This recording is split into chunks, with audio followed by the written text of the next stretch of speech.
Hello, Alim, Secular Spirit, and everyone who's joined us and everyone who's going to be joining us for this special live stream uh, related to Ex-Muslim Awareness Month 2025. I think this is the third year, invented, if I understand correctly, by Haram Doodles, Sammy, who's going to be joining us. It's hosted by Alim, of course, and myself, and in collaboration with Haram Doodles and Ex-Muslims International. And we have lots of amazing people joining us with us today. Probably should we name them or?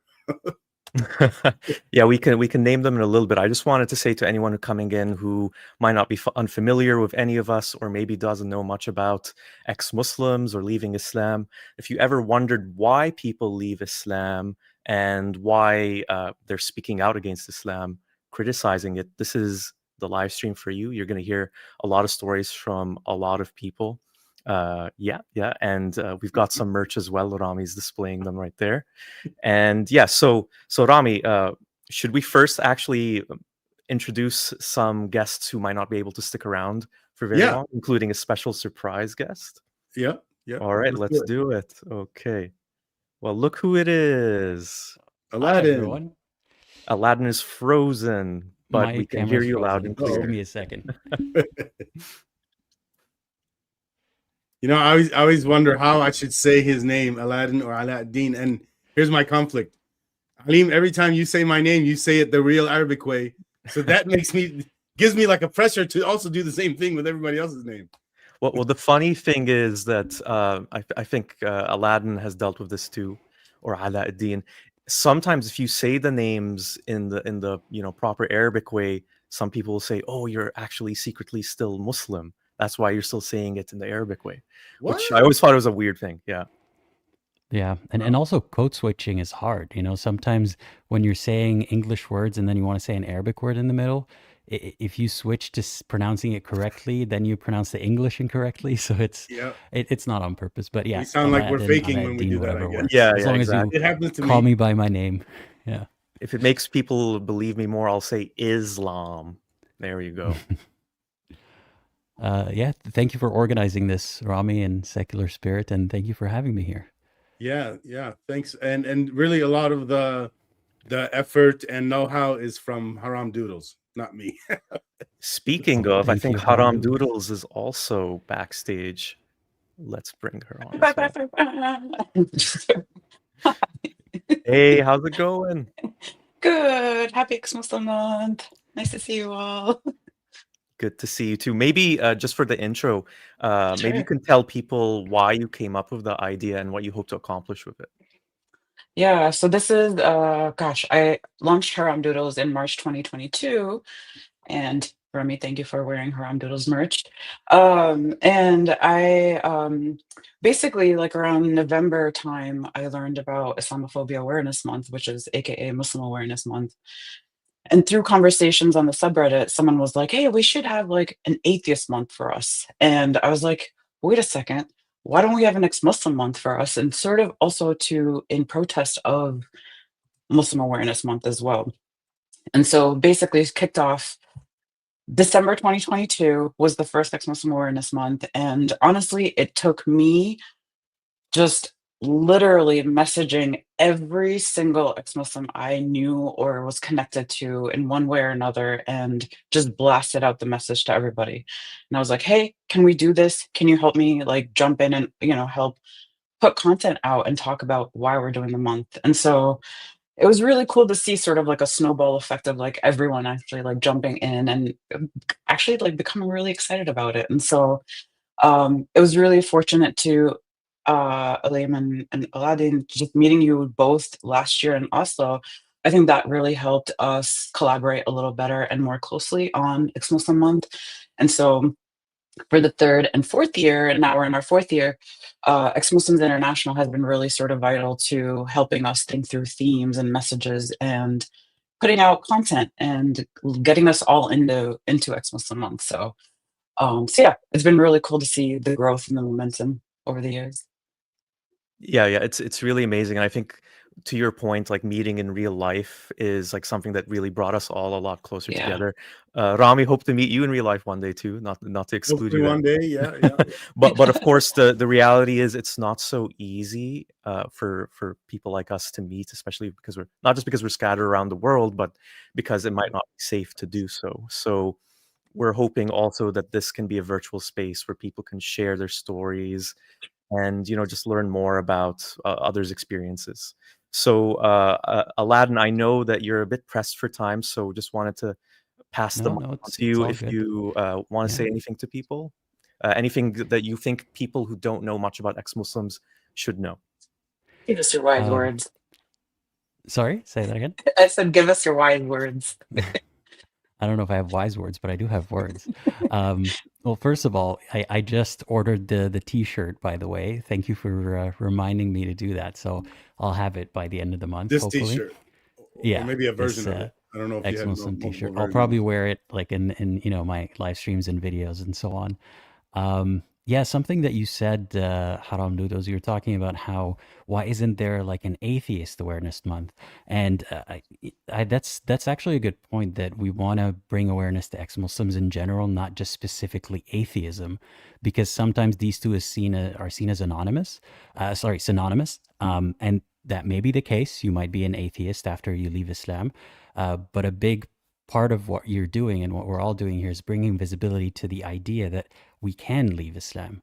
So Yeah. ex-Muslim doesn't necessarily mean a particular kind of person. And I think that's also something that we're trying to fight, is our first image to people, Muslims and otherwise, might be a hostile one or a very specific one.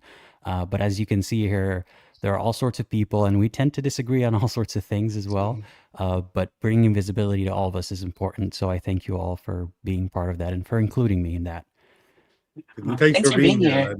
lad. Yeah. Of course. Yeah. Cool. That's And it's really Yeah, I cool. don't know if that's wise, but No, that's it what I was. have.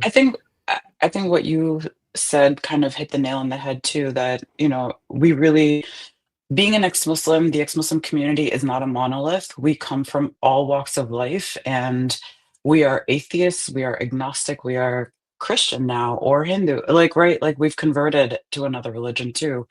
And so, yeah, we're a pretty large and diverse community. And I think that that goes to show that the word ex-Muslim is it's actually a very big and heavy word, because it doesn't, it defines us just leaving Islam, and that's about it, right? And I also So, wanted to add that I've been, obviously not everyone can do this, only do this if it's safe to do so. But it's happened in multiple situations now where I meet a Muslim who doesn't know me, right? Or I didn't know before, not as Aladdin, but, in my personal life. And slowly as the topic comes up, they ask me, "Oh, are you Muslim? Why do you know so much about Islam?" They're curious about that. And I have the luxury and, the right to be able to tell them, no, I used to be and I'm not anymore. And it's interesting to see how their ideas of me are first formed by our interactions, and then they find out that I'm ex-Muslim, and that helps them, build a better image of what an ex-Muslim is. If I just lead yeah, with, hi, you're a Muslim, I'm ex-Muslim, doesn't really get us anywhere. But when it comes up organically, I am more and more confident these days to tell people who I am, instead of what I used to do back in the day, which is, kind of hide it, be coy about it, avoid the yeah, topic. And yeah, not everyone has the luxury of doing that, but I try to do my best to bring visibility to us, even organically in real life, because it doesn't just have to be in online spaces. yeah.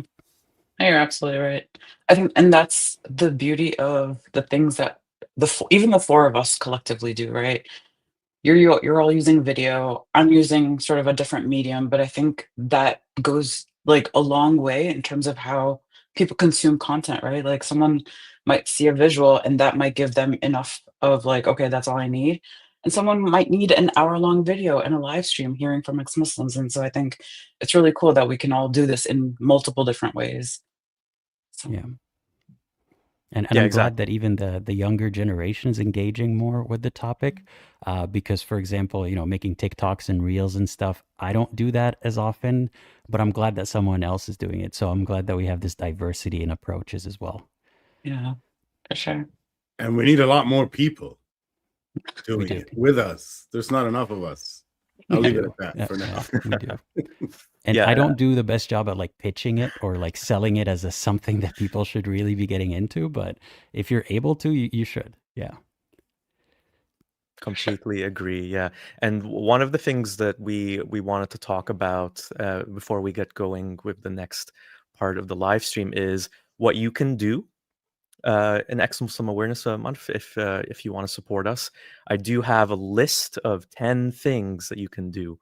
I can read them right now. So first thing you can do, and this is the easiest, is share this live stream. So we're currently going live 3 different places right now. So this channel, Secular Spirit, Uniting the Cults as well, and the Ex-Muslims of North America YouTube channel too. So please, if you have the time, like all those videos going on right now, and share as well with anyone who you think might, get something valuable from watching them. And the other thing you can do is use the hashtags Ex-Muslim Month and hashtag why not Islam. So I'll mention a few other things that you can do, but let's start actually with talking about whyNOTislam.net. So who wants to take the lead on talking about that? You, Aladdin? I'm joking, not you. I don't get the credit for that. I didn't do any of that. Yeah, exactly. So you go ahead. I can help fill in the blanks here about why not Islam and where that came from. So Ex-Muslims of North America basically launched whyNOTislam.net as part of a campaign, which is basically Why Not Islam. They had 2 billboards up in New Jersey, which is basically one of the most densely populated states in the US, where the Muslim population has nearly doubled in the last decade. And so the billboard asked, losing faith in Islam, you're not alone, and invited in like viewers to basically come to this website and really kind of, it validates your doubts, because a lot of our doubts really are rooted in Islamic doctrine. And so this website really does provide these 4 major topics that we're all like kind of, going back and forth on when we're really starting to question, doubt Islam. And so it really does help in terms of getting accurate information, and it's all rooted in the Quran as well, which really does help to it doesn't go into the hadiths, which are questionable, they're debatable, right? All those things kind of get put away, and it really just focuses on the Quran. And so the New Jersey billboards ran from International Apostasy Day, August 22nd to September 21st, so a good for a month. It reached about 4 million, estimated 4 million people. And the whyNOTislam.net website drew like tens of thousands of visitors over just even that month alone. And obviously they're continuing to see that traffic come through. Their aim of the website was really to offer just clear evidence-based information using the Quran's own words. And it does do a good job of like kind of asking questions that we ask when we're on that journey too, of like, what does Islam say about, like, does Islam really predict like exactly how a baby is made, and like the whole embryology, like even that is answered. And so what's really interesting is that the campaign drew thousands of visitors from more than 85 countries, including Egypt, Pakistan, Indonesia, where obviously openly challenging and questioning Islam can, have obviously like severe legal and social consequences. And so just building on the campaign's momentum, like, we basically just, Ex-Muslim Awareness Month, kind of, it felt very natural for us to go, you know what, let's amplify this. We're inspired by this campaign. Let's continue to amplify this message of why not Islam, because that's exactly what we say, right? There's a Muslim campaign that happened in North America years ago that was like, why Islam? And so this really does push back on that as well, and really kind of lets people know like why we chose not to follow Islam, and why ex-Muslims even exist, right? And that it's okay to doubt and question. So really hoping that next year XMNA is preparing to expand the campaign as well with new content, additional billboards in other US states, really trying to broaden the reach. And really, this whole campaign was geared towards doubting and questioning Muslims. So, and I think we're, slowly starting to see that people are coming through and checking out the website. It's a really great resource. I think for those that really early part of your journey where you're like, shit, I need information. I don't know what's true anymore. So Thank I yeah. really appreciate a campaign like this because we see countless campaigns of like, try Islam, ask me about Islam, why Islam, all that kind of stuff. Let the Quran Um, speak. Yeah, let that's the the one in Quran my speak. area. Yeah. Yeah. And on first, I also want to acknowledge the impulse of a believer seeing this, feeling kind of offended or taken aback, like why is this attack against my faith and my people and so on and so forth. I want them to pause for a second and think of how many times we've seen the pro-Islam side, and how often do you come across people who are speaking against that. And if it's not Mhm. us, then who else, right? Because the other campaigns that gain this kind of traction would be like, kick all the Muslims out, Islam's going to take over the West. That's not really what you're saying here at all. It's just actually targeting Muslims and questioning Muslims and ex-Muslims to get more information and find community. So I appreciate the intention behind that and the messaging and everything. And I hope that Muslims can take that to heart too and see that this is not an attack on them in any way. Right. And I'm sure it's expensive, so they need donations so that they can have more True. billboards. And they're also asking people for, what city would you like the billboard in? If you could put that on the screen, Alim, there's a comment there about asking people for where they want the billboard, and then where to send the email. Yeah. Do you want to read it? Yeah, want to see the billboard campaign in your area? Reach out to info@exmuslims.org to share where you think we should go next. Also visit whyNOTislam.net.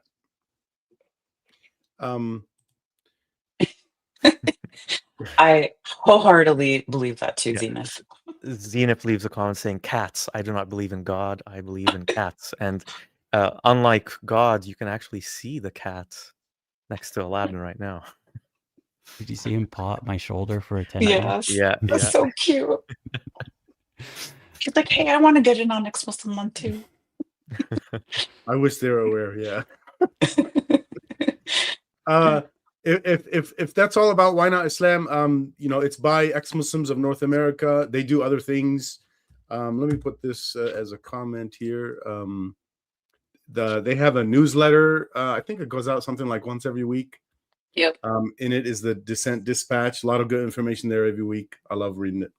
It's seriously the one newsletter that I will read top to bottom because it's always got really good information and just, yeah, like the latest things that are happening. And I'm like, if I don't have time to like research all this, they give it to you in a really nice, like packaged way. So And the thing is, like, you can't, like, there aren't really other publications or websites doing yeah. those kinds of stories or looking Yeah. at those sorts of things. Yeah. And I don't know if I ever mentioned this to any of you, but ex-Muslims of North America was actually my first entryway into the world of Me ex-Muslim. too. Yeah, yeah. So just to kind of share the story briefly, I was a journalism student, and we basically had a student magazine, and we got to choose what subject we wanted to talk about. And I had the idea of, why don't I? So I was an ex-Muslim at this point, but it wasn't really part of my life. I wasn't really thinking about Islam anymore. I'd kind of moved on. But then I thought, what about the people who aren't as lucky as me, who maybe their family situation or the country that they're living in, it's not safe to no longer practice Islam, let alone criticize it. So I thought of finding ex-Muslims and just getting their stories. And it was really hard. It didn't even occur to me at that time, even though, in retrospect, it's obvious, because I was thinking, I'm in Canada. Why would there be any hesitation to share anything about your experiences? But there was. And one of the ways I actually managed to find people to talk, who are willing to talk, was ex-Muslims of North America. Because I remember just searching, is there an ex-Muslim support group? And sure enough, there was one based in Toronto, where I was living. Oh, Yeah. So very cool. yeah. That's Yeah, 10 years interesting. later, 10 years later, still doing stuff with them. Same. It's so cool that this was, I think, mid to early 2000s when I forget exactly what that time frame was. Probably maybe 2005 to 2010. Mhm. Maybe around that time is when I found ex-Muslims in North America, and just even finding the word ex-Muslim, because I didn't even identify as that before. Yeah, I didn't And even know so that was a term. yeah, exactly. And so like I was just like, I'm an atheist. But then finding that word, like a light bulb went off in my head, and I was like, shit, that makes so much sense. And yeah, I owe a lot to ex-Muslims in North America. Just having that representation online gave all of us a little more courage to be like, you know what, let me do something about this too. So And even for people who aren't in North America, they benefit from the work of ex-Muslims of North America too. yeah. So, just want to let them know you're not missing out all that much if you're not able to, be there physically. You can still be there virtually. You can still meet people online. So again, thanks to ex-Muslims of North America and everyone in that organization who works with that organization for all these efforts. Yeah. It's really cool. Liam, do you want to do the top 10 things? Yeah, let's keep the list going. So there's a few other things. Well, tune into this live stream. We already mentioned that. So I think another big thing is when you're on social media, sharing content about ex-Muslims, from ex-Muslims. I think that's like an important distinction too, because there's a lot of content about leaving Islam from people who I would say have like a very blatant agenda that you can't always necessarily trust. And so when you're hearing it from ex-Muslims directly, of course they're going to have that agenda of wanting to criticize Islam or wanting to warn people about the experiences that they had, but that it's coming from their direct lived experiences. And when you want to learn about the impacts of anything, I would say getting that lived experience is so important. Wouldn't you agree? Absolutely. Yeah. And so, yeah, try finding that and sharing it if possible. And if it's safe to do so, talk about ex-Muslims on social media with people that you feel safe with. And if you can also do so, donate to ex-Muslim organizations like ex-Muslims of North America and others. There aren't that many. Another one I always like to mention is Faithless Hijabi. And that one, it's specifically directed to helping women who left Islam. Yeah. And let's see I what. would Oh, go mention ahead, the other please. one too. Go ahead. Uh, Infidel Noodle actually just helped launch another one, which is called Elsewhere Initiative. Oh, I So it's didn't know that. another Yeah, please mental go ahead. health program for ex-Muslims. And so there's elsewhereinitiative.com. You can go and sign up there. And then I was going to say, like, even the fact that ex-Muslims of Stockholm, the Council of Ex-Muslims of Britain, right? There's ex-Muslims of Germany, ex-Muslims of Toronto. I think just having all of these organizations um, be online and available and really kind of just helping supporting ex-Muslims around the world. I think that gives me a lot of hope too, right? That there people are really doing the work as well. Yes, we can all create videos and content, and also they're part of doing that work, which is everything from advocating for us at the government level all the way down to even supporting ex-Muslims, like if they need some sort of like they're seeking asylum, they need a letter, right? Like so there's all these organizations really do a lot of work, and I'm grateful that they're here. And we're alive at this time, like 2025, where this is happening. Oh, Feels like the middle between the past and the future. yeah. I don't know which side we're really on though. Yeah. So there's a couple other things you can do. So I might save them for later, actually, because we are meant to talk about them a little later.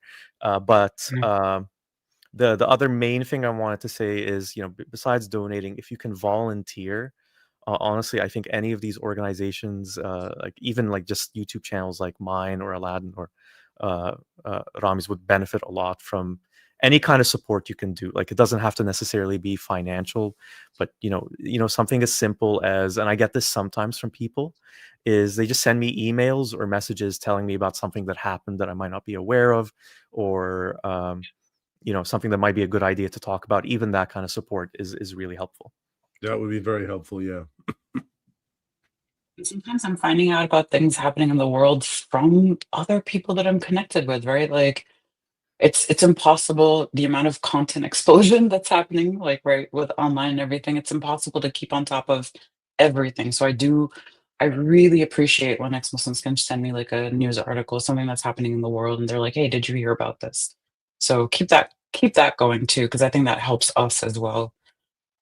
But Yeah, and I don't know if anyone else can relate to this, but just being in this world, sometimes day in day out, I sometimes have to just like take a couple of days where I'm not thinking about Islam and all the suffering it's causing around the world. So sometimes I'm actually out of the loop. So people sometimes tell me, "Can you believe what happened here?" And I'm like, "Oh no, what happened now?" And so it is useful as well to stay connected. yeah, absolutely. And I appreciate that we can all connect with each other too and just do these kinds of things. Yeah.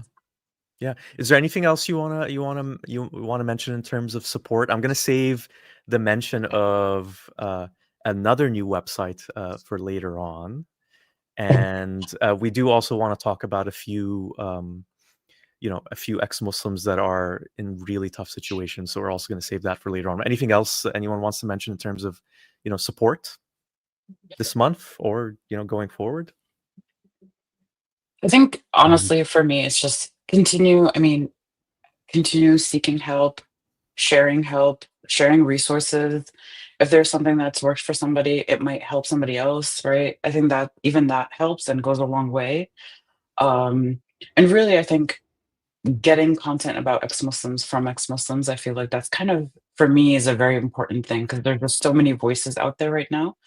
And also, we're sometimes competing with AI voices and AI stuff that's like taking over a large chunk of like the video and even like, right, audio video content. And so, yeah, support the ex-Muslims that are around you and in your life.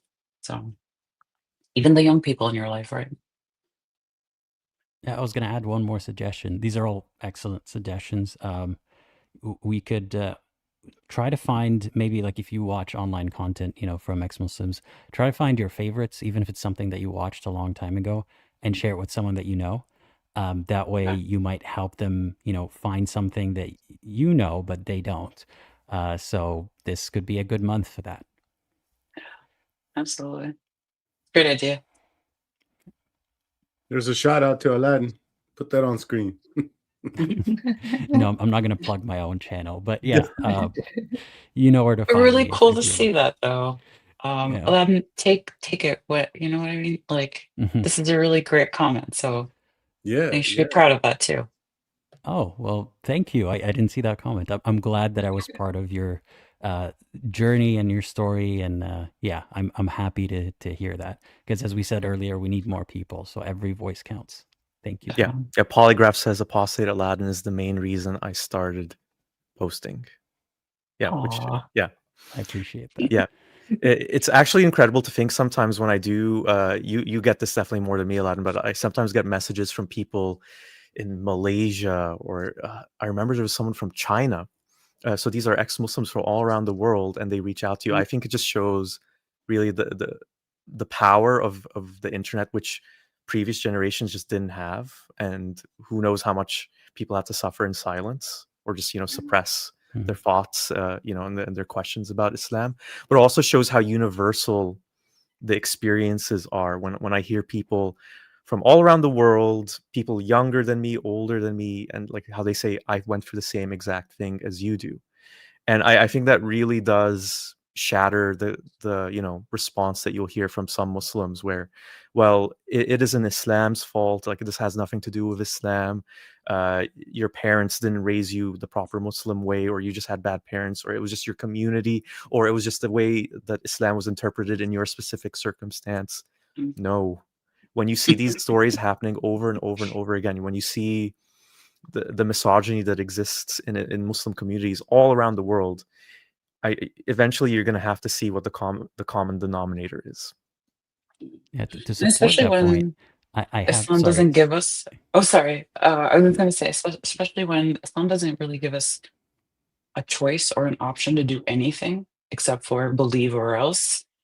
So why won't we speak up? Why won't we talk about the things that are right, that are systemic, that are problematic, and the things that really bother us about Islam that we can't even like speak out loud? And I think that's really one of the other reasons why Ex-Muslim Month exists, is to really kind of bring our collective voices together, and that, you know, there's strength in numbers, and that we can actually to all talk and all talk about the things of, you know, that from everything from the journey of leaving Islam to our experiences of Islam to right what it's like to let go.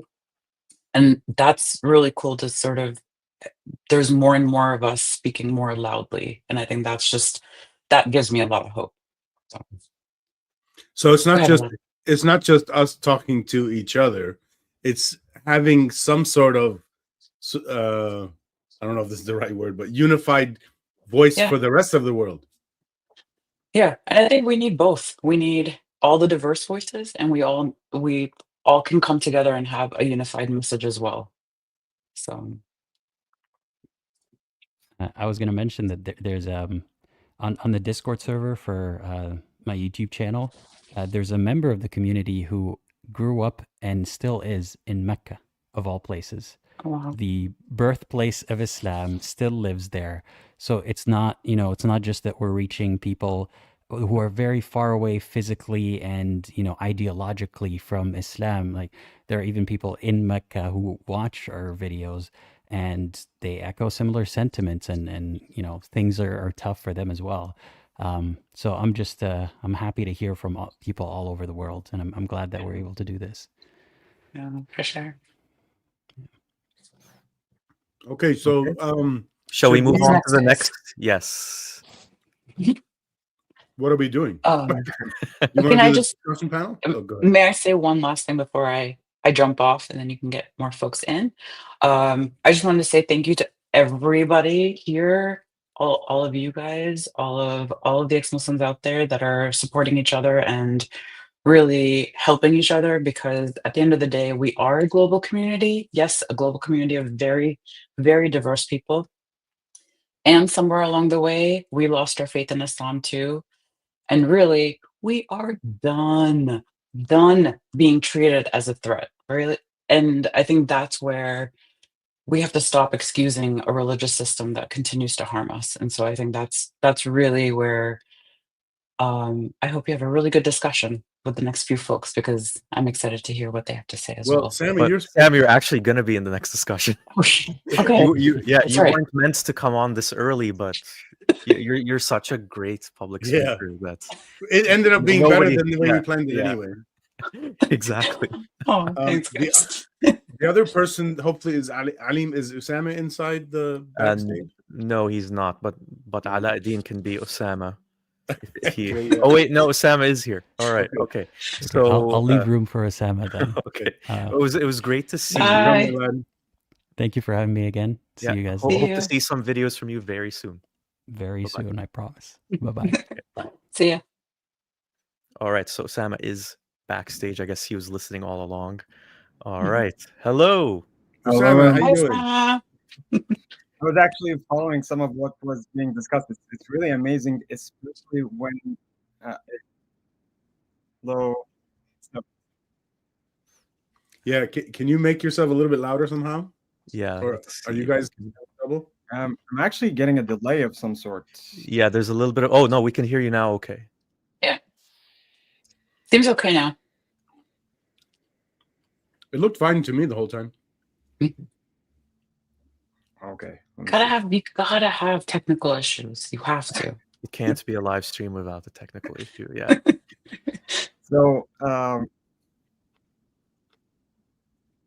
are you doing, Osama? Happy Ex-Muslim Month. I'm really glad you could doing be great. here. So, I'm going to probably have some trouble with the delay thing, because I have some time before I actually start hearing you, and I'm hearing myself okay.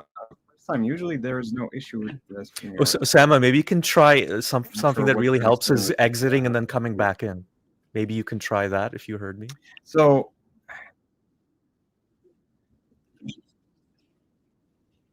Yeah, we'll give it a. I think he might be hearing me right now. Yeah, possibly. I'm going to actually exit and then come Okay. back. All right. Okay. So we'll wait for Osama, but we'll just quickly mention what the discussion panel is about here. So building on why not Islam and the things that we already talked about a little bit, what we're going to be discussing in a little bit more in depth than we were already is why should we not have Islam in government, in schools, in families, in one's mind? So for everyone watching live, you can, if you have questions you want to ask us as well, or if you have any thoughts you want to share, please do so in the live chat and we'll get to them if we have the time. Okay, so Osama is back. Hopefully it's a bit better now. Osama, can you hear us? Okay, let's try. Are you able to hear me? We can hear you. Can you hear us? Okay, perfect.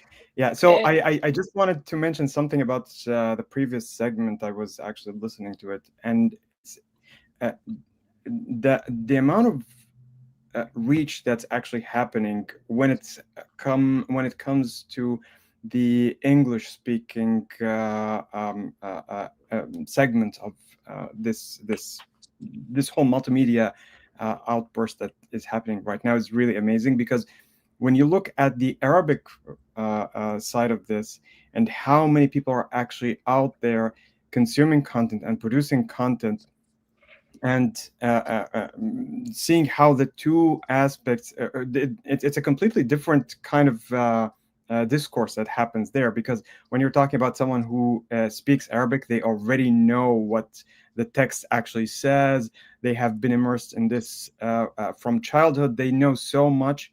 And then when you see how the two sides are merging, there's a kind of a whole landscape with a whole spectrum of people who are really leaving. I wouldn't say in droves, but it's really larger numbers than many people think, especially for people who grew up as Muslims in a Muslim majority country.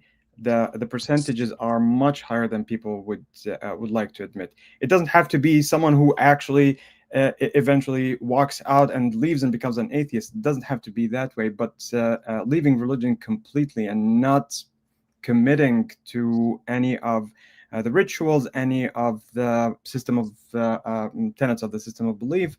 This is much wider than people would like to admit. Yeah, What's making the two worlds merge? You were saying the Arab world and the English-speaking world are merging. How are they merging? Internet. Well, I think Deal.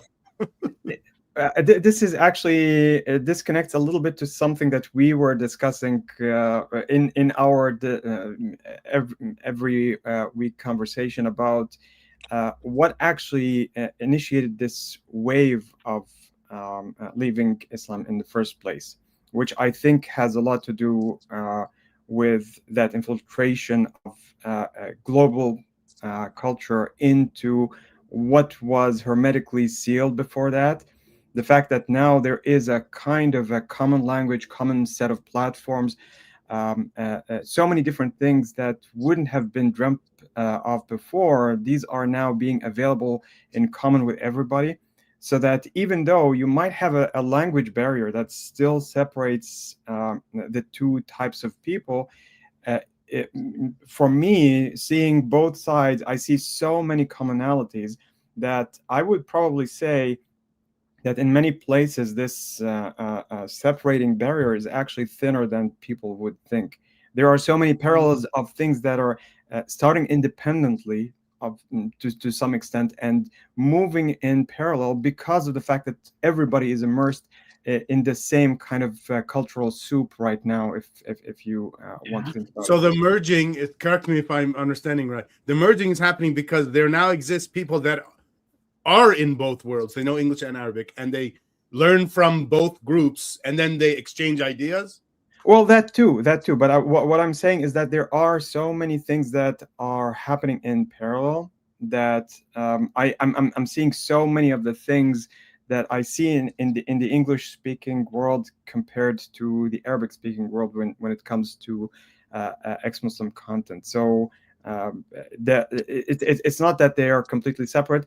There is an advantage when it comes to the Arabic speaking world, because many of the English speaking world actually, when it comes to knowing the text firsthand, knowing what the actual history is firsthand, you would be surprised that so many of the things that we find commonplace is something that requires explanation, requires people to really get the ABCs of what's actually happening. Whereas for us, we grow up in school, we go through 12 years of education. This is something that we have learned right from the start. And yeah, that I think gives a completely different perspective from that aspect. Can I add a small detail? This is a technology thing that might help them accelerate the merging of the two worlds, the Arab speaking and the English speaking. I got a notification yesterday or the day before from YouTube. Oh, that's okay. Yeah, I know what you're going to say. Saying there's a new feature where videos that are published on YouTube are now going to be automatically dubbed into, I think, like 20 or 30 languages. Arabic is one of them. So, and I'm not sure about live streams, and they're going to work on old videos too. So the idea is I make something in English, anyone who doesn't even know English but knows Arabic can listen to it. I wonder how good it's going to be, the dubbing. Similar on Instagram too. I just saw one of my videos actually I added, and it basically like has the same voice but in a different language. And so it's already happening. Yeah. Are they using your actual voice?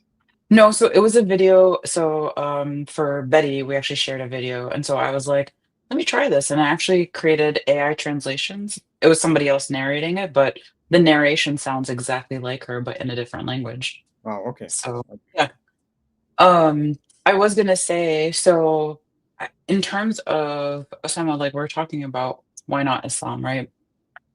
Why not Islam and why we don't want Islam in governments, in education, healthcare, basically places where decisions are made about us. And so let me ask the three of you. Let's start with government. Why not there? That's a big question. It's what I really like about these kinds of questions is because it really makes me think of people who maybe they don't understand, like maybe they're not part of the Muslim world, for example, and they're wondering, oh, why are people saying all this stuff about Islam, whether it's from ex-Muslims or not? Yeah. And I think it would be very valuable to just understand, the nuts and bolts of why the problems emerge. But before we get to that, actually, Osama, this is for my benefit as well as maybe people watching. This is our first time ever speaking with each other. I would love to know a little bit more about you, what your background is, what you work on, anything you think might be interesting for people to know about you.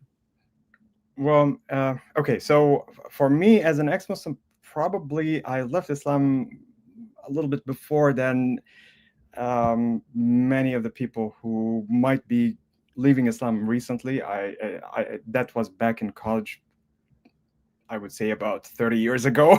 So that started a long time ago. But my main involvement in activities online didn't actually start until about 10 years ago, when I discovered the online communities, mainly the Arab Atheist magazine, which I help lead right now. So that aspect is mainly what we are involved in. And so our presence initially started on forums online, and then it moved to Facebook. Facebook right now, I don't know, it seems to be in its last breaths before it turns into something else. I don't know. It's frustrating over there right now. But yeah, our project in the ArabAtheistBroadcasting.com goes back to the beginnings of the streaming online, and we have a lot of content there. We went through a little bit of a crisis after some hacking that happened in 23, and that actually enabled us to bring back some archival content that wasn't really there. So this type of aspects of activity that shows the arc that starts from the middle of this thing that started around the Arab Spring beginning, all the way to now. That's mainly where that activity is concentrated. Now, for me personally, I'm a physicist. I have nothing that connects me directly to any of these things. But being a physicist, that was actually part of the process that ended with me leaving Islam in the first place. Looking into physics, looking into how the Quran itself makes claims about the universe, about the world. Initially, I wasn't actually trying to do anything that might be considered blasphemous. I was actually thinking that I was reinforcing my religion, but that crumbled down very quickly, and here we are. Asama, that's really cool that you were like, I had no idea. So thank you for sharing. And I had no idea that you were actually writing for Arab Atheist magazine. That's really cool. No. That's really cool. And so you're Yeah. telling me that being a physicist didn't bring you closer to Allah? Shocking. Surprisingly. Let me add something to the same question about what Usama is doing. So Usama helps me out a lot at Uniting the Cults. When I first started the organization, I emailed him saying I'm starting it, and he said I want to volunteer, and that was really amazing. All we did was start doing meetings. So I stole an hour a week from him. Okay. And after 12 meetings, we realized, okay, let's turn this into a live stream. So now we do weekly live streams called Deconstructing Islam on our YouTube channel, Uniting the Cults. And so I just wanted to add that little part there. Yeah, but let's emphasize this is actually you're the main driver of this project. I'm basically a support person, but yeah, really important support though. I'll tell you something I told my mom 2 or 3 days ago. I said, I told my mom, if Usama wasn't with me the way he was this whole time consistently, maybe I would have quit. You know what I mean? Because if you don't have people speaking for you and talking and saying, hey, I think you're doing a good thing, and also helping with contributing ideas, I think we would quit. I don't know. I don't know about you guys. I don't think I can work alone. Teamwork is important, and I assure you that I know that firsthand from the other aspects of what we're doing. I mean, you just mentioned your mom, who has been a really wonderful contributor to many of the artwork pieces that we have in the magazine, and I'm sure that she's going to be mentioning some of that shortly. Yeah, I guess we didn't say my mom is actually showing up on this show soon, actually very soon, and anyway, so you guys will get to meet her too in a second. Yeah, she's backstage impatiently waiting. I can see her. But yeah, so let's go back to the question that Haram Doodles asked. So government, why not Islam? Haram Doodles, you're muted. Yeah. But yeah, I was like, let's start with the like the really big biggest one. Yeah, government. Get it out of the way. Yeah. I think for a lot of people, I'll put this question to you, Sam, and Rami. I think a lot of people, they think of, well, it's Sharia law, and that's going to lead to ISIS, like we saw in Iraq. Just want to ask you, like, how accurate do you think that is? Is that what you're concerned about? What are you actually concerned about? Well, if I want to say something about government itself, even well before going into ISIS and all the violence that might be related to it, look at the people who are living under Islamic law. We're talking about, let me say something about myself, for example. If you look at my birth certificate, at my passport, at my ID card, all of them say Muslim. There's absolutely no regard to the fact that I might have changed my mind. Maybe I'm not interested in that anymore. That has nothing to do with it. You're still going to be a Muslim. Now, what happens if I say, okay, I don't want that? Then you're going to have so many different implications that are going to affect almost every aspect of your life, assuming that there's no violence that's going to be involved. Now, that's one little aspect, but you look further than that, and you see that religion is going to be part of the police, part of the courts, the prison system, inheritance, custody, everything that is related to every aspect of the civil society is going to be governed by religion. And unlike Christianity, which has the Old Testament with all its rules that pretty much resemble what you have in Islam, you can actually suspend that. Give unto Caesar what is Caesar's. In Islam, this does not work. Islam is supposed to be, right from its birth, it's supposed to be both a religion and a mode of governance. And so there is absolutely no way to disentangle the two. And so connecting with what you mentioned just now, something like ISIS, if you look at how ISIS came to be, they basically dredged up historical precedents that came directly from the history books, recast them into a more modernized format, and that's what we ended up with. I remember since my childhood, people saying, "Oh, we would love to revive the caliphate that went along with the Ottoman Empire." And now they had it materialized right in front of them. Many of the people were positively shocked about what this actually means, having that kind of rosy dream of some kind of a caliphate that brings back all the glory. They actually saw what it really meant. But some other people really think that this was the way to go. So I think as long as there is in Islam, there is always going to be a possibility of something like ISIS growing and flourishing and coming back. I'd like to add, it's the broader thing is we don't want any religions in government. You know, in the US, where you could say maybe it's the strongest tradition of let's keep religion out of government. There's a ton of religion seeping into our government anyway, even with our exceptionally good laws with respect to that. If they're good, I don't really know. It's not like I did a real study of a whole bunch of countries. At least we're famous for being, church and state. We should separate. Hey, that's a nice little church and state. We should separate.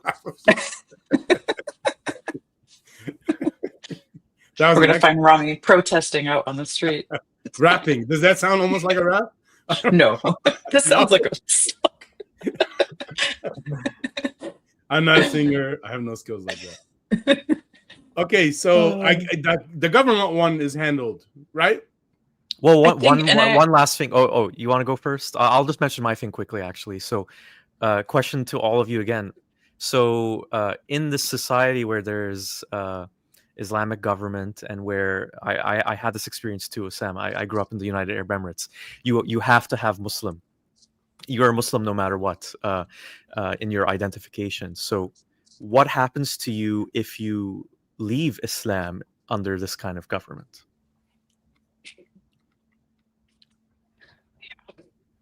And that's exactly why we don't want Islam in government. Oh gosh. So if we want to think about all the implications that happen, especially if you go out publicly and start flaunting it, because some of the Muslims would say to you, yeah, you can leave Islam, just keep it to yourself. As if it's when you look at how Islam and all the proselytizing religions and how they publicly go out defaming other religions and talking about other religions and other people. So in any case, the main issue from a legal point of view when it comes to apostasy laws, blasphemy laws, as a kind of a way that formalizes something that's already there in religion, it actually becomes a kind of a crowdsourced theology enforcement, if you will. Oh, totally. A way to actually impose that theology on everybody. And we have to remember, let me actually go back to the society of Medina, where everything started and where all this kind of tissue became so enmeshed together. So When you look at the Islamic prayer, where everybody is supposed to show up to the mosque, everybody is supposed to, especially the dawn prayers, where you're supposed to wake up, wash up, and stand up in military parade, essentially, which is supposedly how it started to begin with, to show loyalty to Muhammad. The two are so well connected together. It's a kind of a call to order to show up, and at the same time you are performing what's supposed to be a spiritual duty. So there is something in the way that the rituals are enforced, the way that everything is supposed to on the face of it, everybody is supposed to show religiosity. And so it's going to be very hard for someone who says, I'm no longer a believer, to actually live freely and perform everything that they want within that type of society. Now, I'm not saying that in practice everywhere is going to be the same, and in so many places people are not going to really care, but that is how it is in principle. So this means that you could have this invoked to a maximalist degree, where you can see the religious police as it used to be in Saudi Arabia, and in other places where people are a little bit more relaxed and they are not going to really care and interfere, but not in a formalized way that would guarantee your right to actually go out and do whatever you want. And I think, so I was going to go back to kind of the point that you made, that there are some of us that, I don't know if I would say flaunting our right to leave Islam.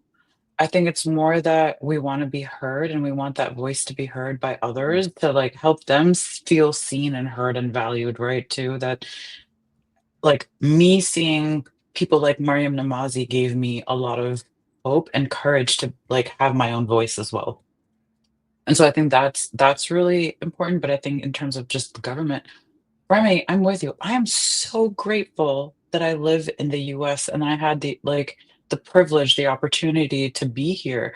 Because if I was back home in, for example, Pakistan, I would not be able to do what I'm doing here very easily. And so I think that goes to show that there's so many more Islamist, and I think that's the distinction, right? Islamist governments. It's the Islamist governments that really kind of put Islam into everything, right? Everything from whether you're going to get a divorce all the way down to, right, like how you're voting for people in the country, what you're voting on. Like, has there ever been, can we get these, like, at the end of the day, we want these apostasy and blasphemy laws to be like just abolished, because that at least will start to get us to moving towards a more secular sort of state and government that actually like centers people instead of a god, right? That's what really just bothers me about religious governments, is that they put the religion, the god, the prophet, everything at the center, and men at the center of everything. Everyone else can, we're all shit out of luck at that point, especially women, LGBTQ, right? Like all the rest of us that are kind of left reeling from these very sort of authoritative, controlling laws made by men for men. And it sucks for the rest of us too then.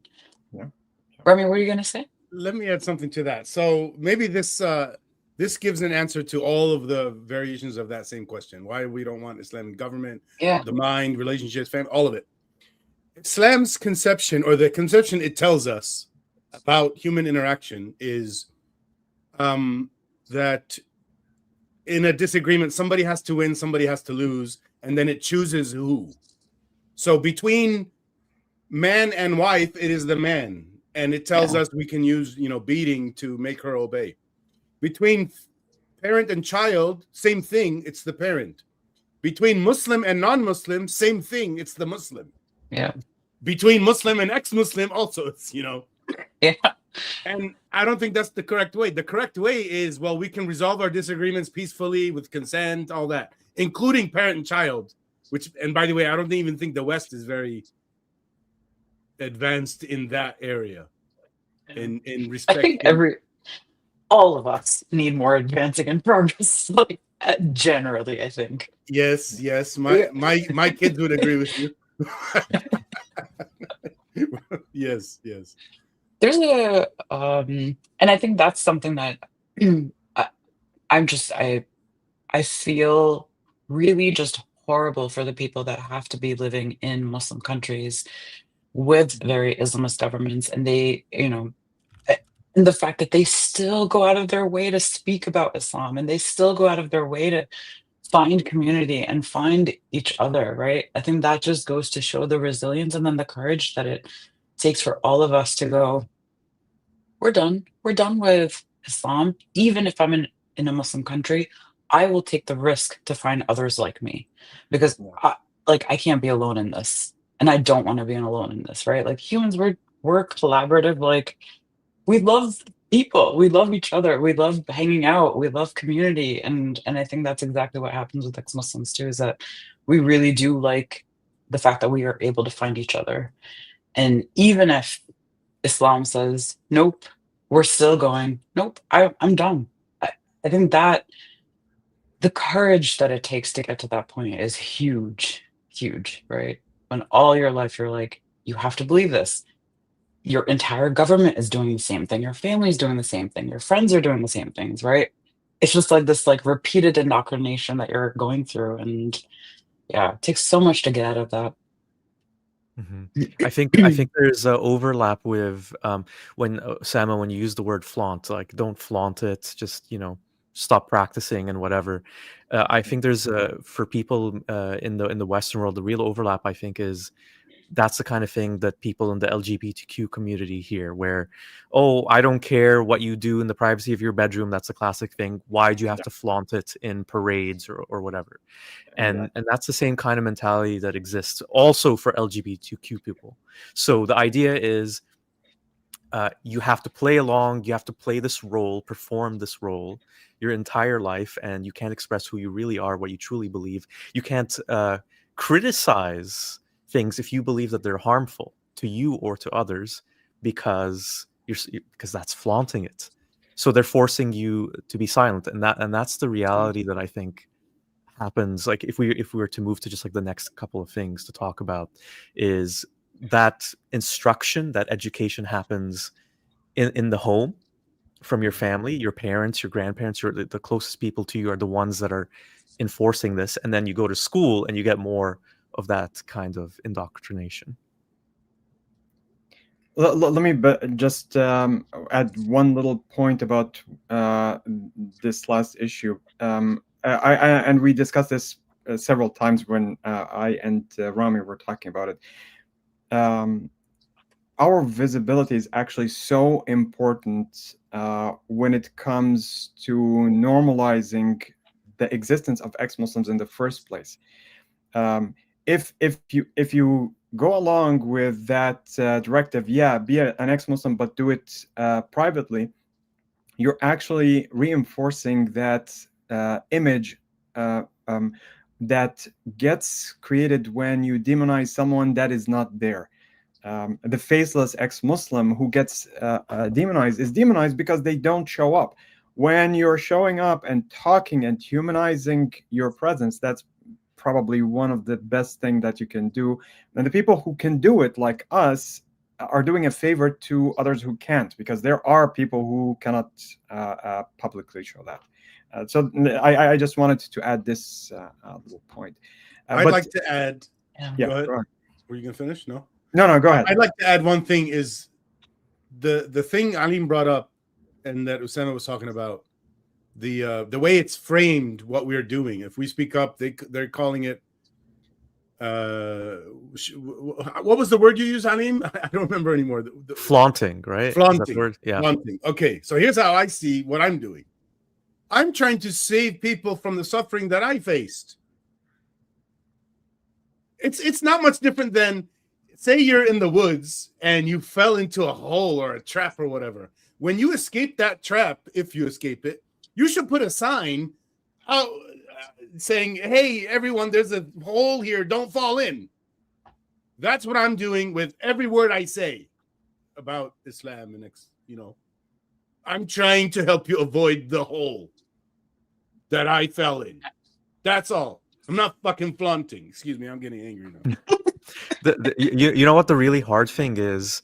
when you're talking to Muslims, and I'm talking about true believers, they're trying to save you from what they Yeah. think is a hole. Yeah, So exactly.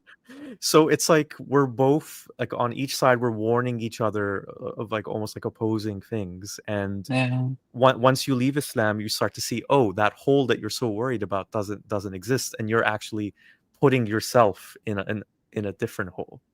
That was actually, yeah, that was something I was about to say. When it comes to the schooling system in general, in any kind of religious society or any authoritarian society that's trying to provide one narrative, you have the schools are basically losing their main purpose. If schools are meant to give you that ability not only to know things, but also how to know these things. There's going to be this kind of asymmetry where Islam is taught as truth and everything is presented as error.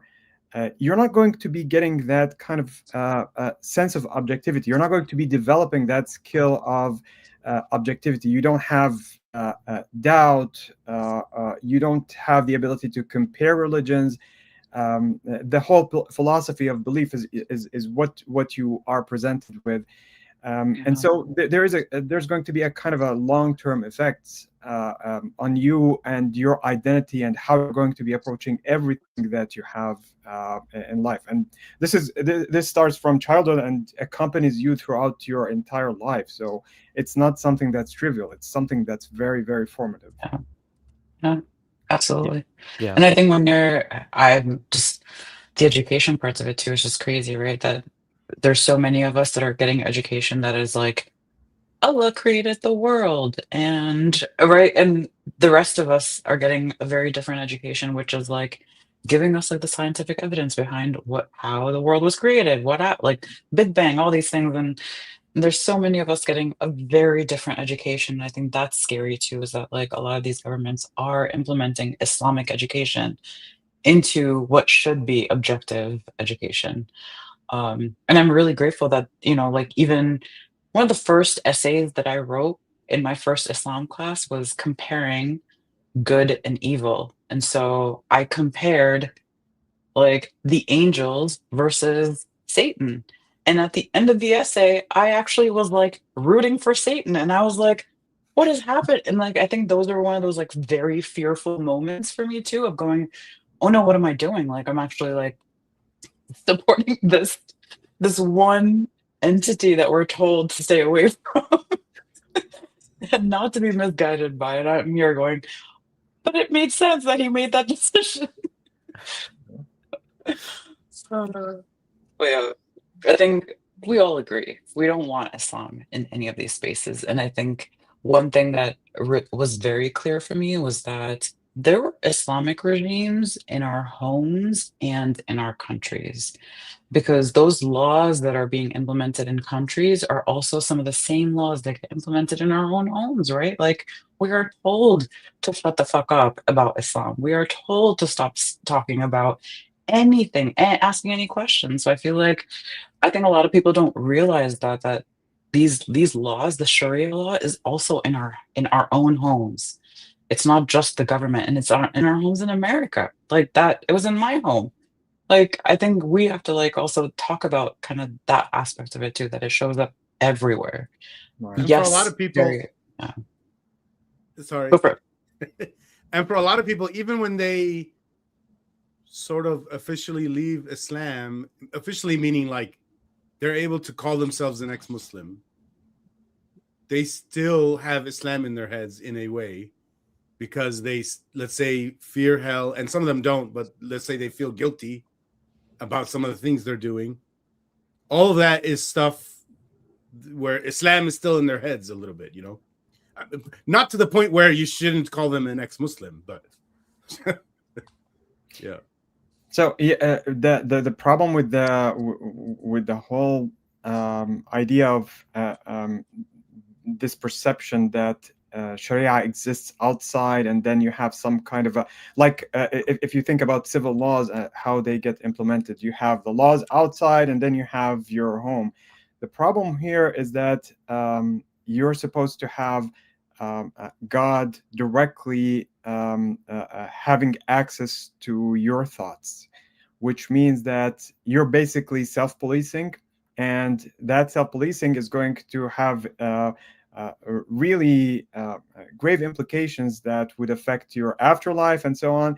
And so when you're looking at something that you don't approve of at home, and you see that someone is not praying, someone is not doing something that they're supposed to do, saying something they're not supposed to say, that implementation of these laws gets inside the home, and the punishment is not necessarily going to be a physical punishment. It's going to be relational exile. You're basically going to have so many different consequences on how you live, even inside your home. If you just think about the fact that this is something that's accompanying you in every single moment. You have supposedly two angels on your right and your left that are basically writing down everything that you do, and so when you have a little lapse, someone else is going to say you did this or that. So even at home, this is something that infiltrates everything. Yeah, that's like so well said, and I can say from my personal experience of, and this is something that a lot of Muslims are taught when they're very young. You know, you read the Quran and you read about the punishments that will happen in hell, and you're taught that if you're, you know, going back to the two angels, if the book of deeds that you get at the end of everything, if you receive it in your right hand, you're going to paradise. If you receive it in the left hand, you're going to Jahannam, hell. And so that's the genius of it as a control mechanism, is you start policing yourself. Yeah. No one has to do it for you. You just read the Quran, you listen to what your parents say, your family says, your teachers say, and you do it for yourself. And when it's something like questioning your own sexual orientation, or like anything along those lines, where you start hating yourself, you start hating anything that you've done that doesn't align with what you're supposed to do as a Muslim, and that can lead to depression, it can lead to suicide, it can lead to harming others. Who knows? Like, there's so many negative consequences that come from it. And this is, by the way, taught to hundreds of millions of children around the world. Yeah.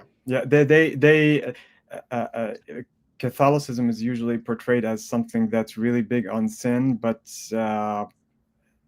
when it comes to Islam, you're basically having guilt without crime. You're basically moving through your life with that sensation of guilt, this uncertainty about all the things that you might be doing that could be questionable, or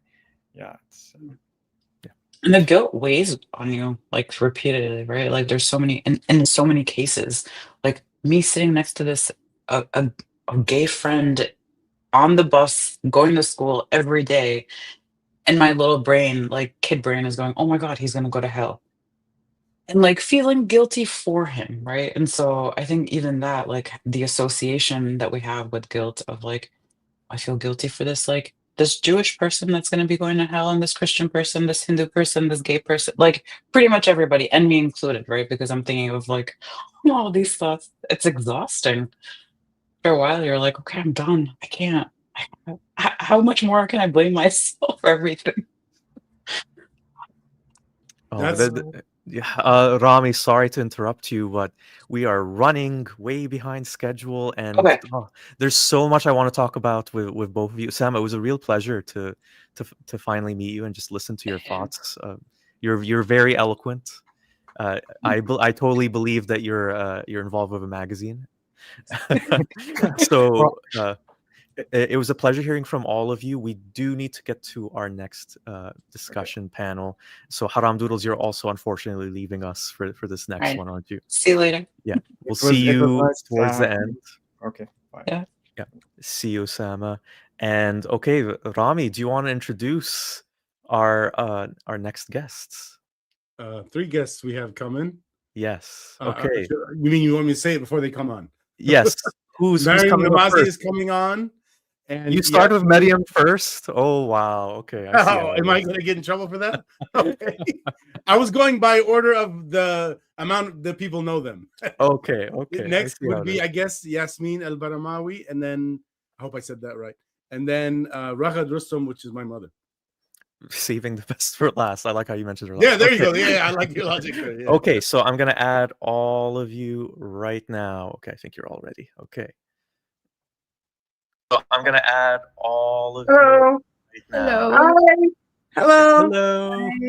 Miss you So so I'm nice gonna to see add you. all of So you. Hello. somebody has Hi. displayed. Hello. Hello. Miss So I'm nice gonna to see add you. all Is So that somebody has Hi. displayed. Hello. Hello. Miss Okay, nice I muted all of you just for the moment. Just so we can figure out who it is. Yeah. Okay, I muted all of you just for the moment. Just so we can figure out who it is. Yeah. Okay, I muted all. It's just on an endless loop. Okay, so I'm just gonna remove all of you. Oh, And add them Yasmin, I think. again one by Okay, one. Yasmin, it was you. Okay, it was Yasmin. All right. Okay, let's try adding you again in a second. Okay. All right, Yasmin, how's it going? Sorry, it was me. No worries, no worries. Okay. Okay, well, welcome everyone. So I was before we get started with the topic of the panel, I was wondering if each of you could just tell us a little bit about who you are. And unlike Rami, I'm going to start with Rami's mom. You can go first. Oh, all right. Oh, I thank totally you threw very you much. under the bus there. Thank you very much for you. Well, first I'm so proud of everyone. I'm sitting about to cry when I was listening to everybody. So and I wanted to say congratulate everybody for ex-Muslim month, and I'm proud of that. And so about me, I am an artist who left Islam 2012, and it was absolutely very hard for me because I couldn't believe finally I understood, or I have read the Quran, I read everything, but for some reason my logic was sleeping. So all I see, I believed everything except did not, I gave excuses for the problems about women and, killing atheists and mulhideen and whatever. So, but after that, I don't want to say, make it too long. So after 2 years, I got more encouraged to keep going, and actually voiced. And I went to Shabake. Shabake is the group we have. It had 100,000 people in it. And then I was very active. Then I got introduced to the magazine around 2014. Arab Atheist Magazine through Arab Usama. Atheist Magazine, and I was amazing at that time. I'm sad about that. We could go back to that time. So I did around 13 or 12. I designed the covers. I did paintings that go along with articles about Islam, criticism of Islam. And first I started with a fake name. Then I decided, no, I am going to be more, encouraged, and I'm going to go with my name. So I went with my name and picture everywhere. So the result was that half of my family stopped talking to me. The one back home, not my family, immediate family here, no, but back home, all of my, especially one of the uncles, he told my husband and whatever. But I didn't care. Now I am 15 years. I am actually proud of myself and proud of my son, proud of my grandchildren. Their grandchildren all left Islam, and I am happy, very happy. I'm still active with painting. So I have done, if you could go to my website, you could see all the paintings they have done for the magazine, and some of them, the people who got killed because of Islam, like the writer Nahid Hattar and Amro. There's another guy who got killed, a young guy, and there's others. And now I have done for the last few days, I was working on the painting for Betty. So I just finished it. I'm going to show it to you today. All right. Amazing. Mariam, do you want to go next? Oh, we can't hear you. Oh, no. Okay, let's see if that helps. No. Oh no, so Mariam, we can't Maybe hear we should you. have tested that. So Oh. maybe if you Oh, now we hear, I think. wait, speak, Mariam? No. Oh no. Maybe try exiting and then coming back on. That sometimes helps. Yasmin, you can go next if you'd like. You hear me? Yes, we can hear you. Well, okay, I'm here to speak about Sherif Gaber. He's disappeared the 4th of November. Let me introduce him first. He's an activist and a YouTuber, a blogger. He opened a Facebook page like 10 years ago about atheism, started to criticize Islam, and he was first arrested in 2013 in Egypt, and he went out on bail, and then he was arrested again, and he got like 4 years in prison, a verdict, and he escaped that, and he's hiding and trying to leave Egypt. And then he got another verdict on the year 2024 for 5 years, which now is a total of 9 years in jail that he need to go to serve. And he was hiding all the time, and meantime he was still active online. And he was doing his best not to be blasphemous, to criticize Islam in a very objective way, not offending anyone. He even made up names, made up another name for Allah, another name for Muhammad, to avoid using the real Islamic names. And he never used an insult. It was a very objective criticism. But for our society in Egypt, religion is sacred to the limit that you only need to praise it. You do not even say that there is one tiny problem in the religion. Otherwise, you get punished for that. You get disrespected for that. Even people start to question your sexual orientation. I don't know what's the relation between that and that. And also, Sherif talked about women's rights, talked about homosexuality. And now we don't know anything about where he is. He disappeared 32 days ago. Not his family know where he is. And that's not legal. It's at least his family has the right to know where he is detained. And if someone need to go to jail and need to go to prison, officially arrest them and put them in jail, and we get them a lawyer. But to kidnap someone and you don't give us any information, and we can't help him. We don't know what's happening to him. Is he being tortured? Is he still alive? Are we going to see him again?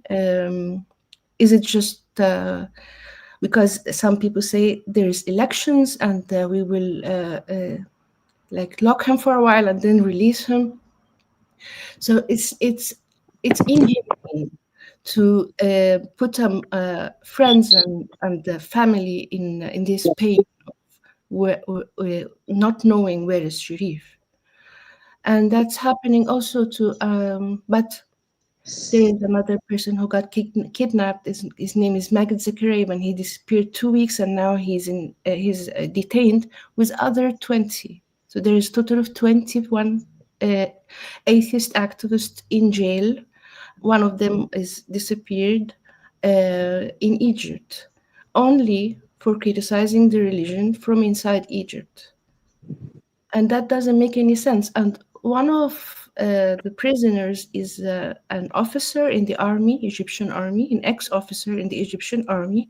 And people usually told him, that's Magid, why you speak about Islam and inside Egypt with your face and your name? And he said that he's an officer and he was willing to sacrifice his life to Egypt. It doesn't make any sense to be afraid inside the country that he is defending. And he kept Yeah. going like many years, 5 years maybe. Now he's in jail. Also, it's been like 3 months, and for everybody else, it's 3 months without a verdict. It's just like people in the police, they're just renewing the 4 days, 45 days, 45 days. We don't know what's going on, what will happen next. Egypt is not following any constitutional steps or legal steps, unfortunately. Unfortunately. Thank Yeah. you so much, Yasmin. Yeah. Mariam, let's see if we can hear you now. Hi, I think I figured out what the problem was. Amazing. Yes, we can hear your beautiful voice. Great. Thank you. Hi. Yes, should I just follow on what Yasmin was saying? Yes, yes. And I think it's important to also talk a little bit about Betty as well, if you want to do that too. Yeah. I mean, I think this actually follows quite well from the discussion you were having earlier with Osama and Haram Doodles and yourselves about religion in power and how negative that is and what sort of adverse effects it has. And I think, you know, the example of Sherif, the example of Betty, these are real life examples that we all know of many more that really show how it affects individual lives, people's lives, how it destroys lives, and not just theirs, but families as well, their loved ones. And of course, we're seeing this replicated all across the world where religion is in power, and particularly in countries under Islamic rule. So with Betty, too, I mean, the case is, as of today, she's been in prison for 118 days, and she's been held in solitary confinement throughout. Wow. She has no mattress to sleep on, and she's a cancer survivor, so she has a prosthesis in her arm, and she was meant to operate on it in France after her visit to Morocco to visit her mom and her family and friends, and it's detached now, so it's, you know, the bone is detached, and there's a huge risk of her losing her arm as a result, because she needs specialist care and specialist surgery that isn't available in Morocco. And so this is not of concern to the Moroccan government, of course, the fact that she's in isolation, she's sleeping on the cold cement floor.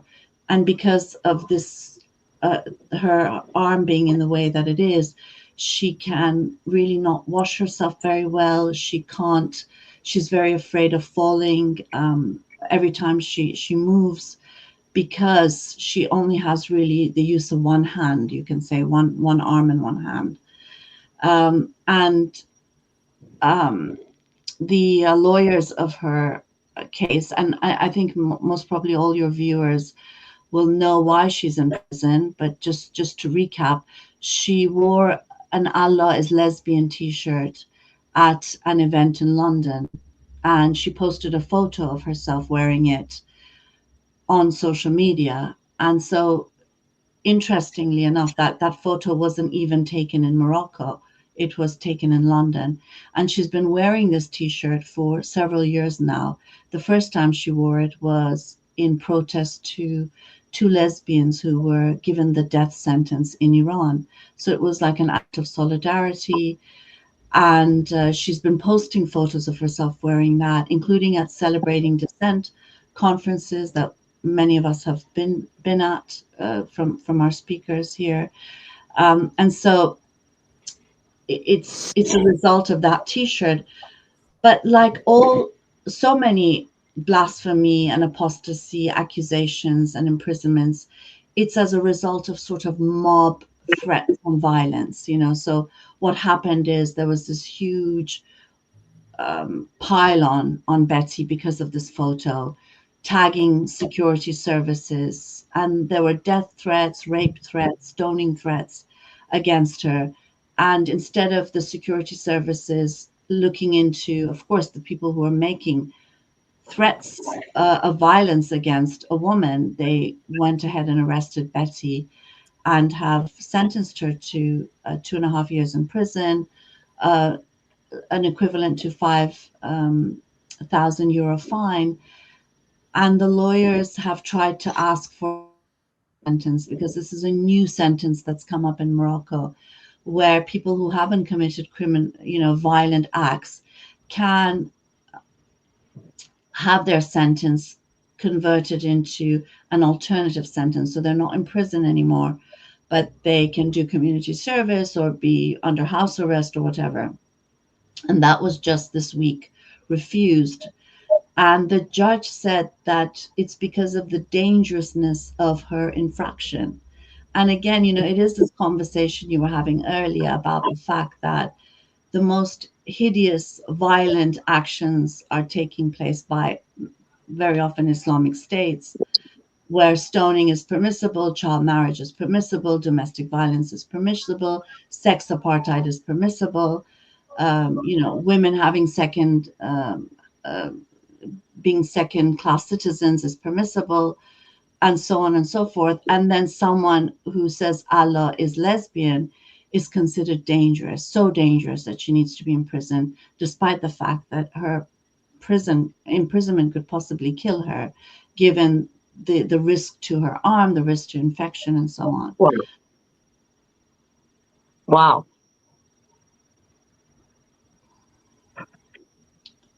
So it's depressing.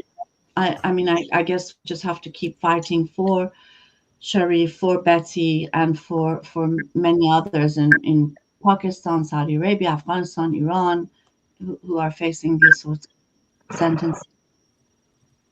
Mariam, I wanted to say something to you. So I've been painting about Betty, and what you just said about her having to lose her arm, that almost made me cry, because I painted her with 2 arms and they're healthy, and I was not aware. I didn't know all the information, and I'm so glad you told me right now. And you told us, oh my God, this is like, how this happened in this world. This is very shameful to have happened something. A shirt, a shirt. God is lesbian. And then otherwise they go and kill, girls die because they have nikah. It's allowed. Everything criminal is allowed, but have a shirt on with something against their ideas, that's criminal. I mean, yeah, exactly. And the thing about this too is the fact that there really isn't anything wrong with God being a woman, God being a lesbian, and the fact that there's so many people who think that she did something wrong. It is hard to get support for her, in the sense that people think, well, she shouldn't have done that. Even if she took the photo in London, it seems not to matter. It's the fact that she shouldn't have caused offense. And it is the sort of situation where offense has become more important, more dangerous than murder, than violence, than rape threats, than stoning threats. And it says a lot about how successful actually Islamic states and the Islamic movement have been in making any sort of criticism as something that shouldn't happen. So the self-censorship that you talked about earlier in the program as well, but also the censorship and the pressures that come from everyone else as well to say, well, you shouldn't have done this. And a lot of people are saying that about Betty, despite the fact that she might lose her arm, despite the fact that she's in solitary confinement. And why is she there for a T-shirt? Yes. It's ridiculous. It really is. And I think the thing that I can say, you know, living in Canada, I can say this about North America and maybe to a lesser extent in Europe, is that people don't know. Like they don't know this whole situation is happening. No one would know anything. No one would know the name Sherif Gaber, for example, either. No. These stories aren't really told, even within the countries that they come from or that they live in. And I think one of the best things we can all do is just put the word out there. Just Yes. the least we can do is just to at least increase the pressure on the governments that we live in and the governments that are detaining them to do something, to release them. Because at the end of the day, what have these people really done? Is it worth being detained and tortured and punished for? I don't think so. And so what I wanted to also ask you, ask all of you is, and we can start with Sherif Gaber, what can people do? Like, what do you, like, is there a website that you can recommend to people to go to? Yasmin, is there anything else people can do? The fact that we don't know where is Sherif Gaber is a problem, because to have official steps, you need information, you need something solid. Like with Betty, you are asking them to just get her a mattress, but in Egypt, what can we ask for? They didn't even press, or they didn't say that they arrested him. They didn't announce that. We know that they did, but they didn't officially announce that they arrested him. So they don't hold any responsibility for that. Yeah. So what kind of steps that we can take officially is none. But on another hand, that's even many people are angry that people know Sherif more, even in Arabic speaking countries, not just in Canada, because not everyone still knows about like atheism or ex-Muslim people. So because of that, as an activist, we are on our own announcing this. So many people are looking up his name more, and there's hundreds of thousands of people watching his videos. And even the Islamic scholars, they are very angry because he's becoming more famous, he's becoming more dangerous. People are Yes. watching more his videos and his opinions, and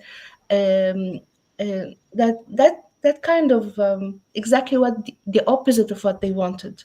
They wanted to silence him, but because they did arrest him and they tried to maneuver not to hold responsibility, so we started to talk about him, and it is going viral everywhere.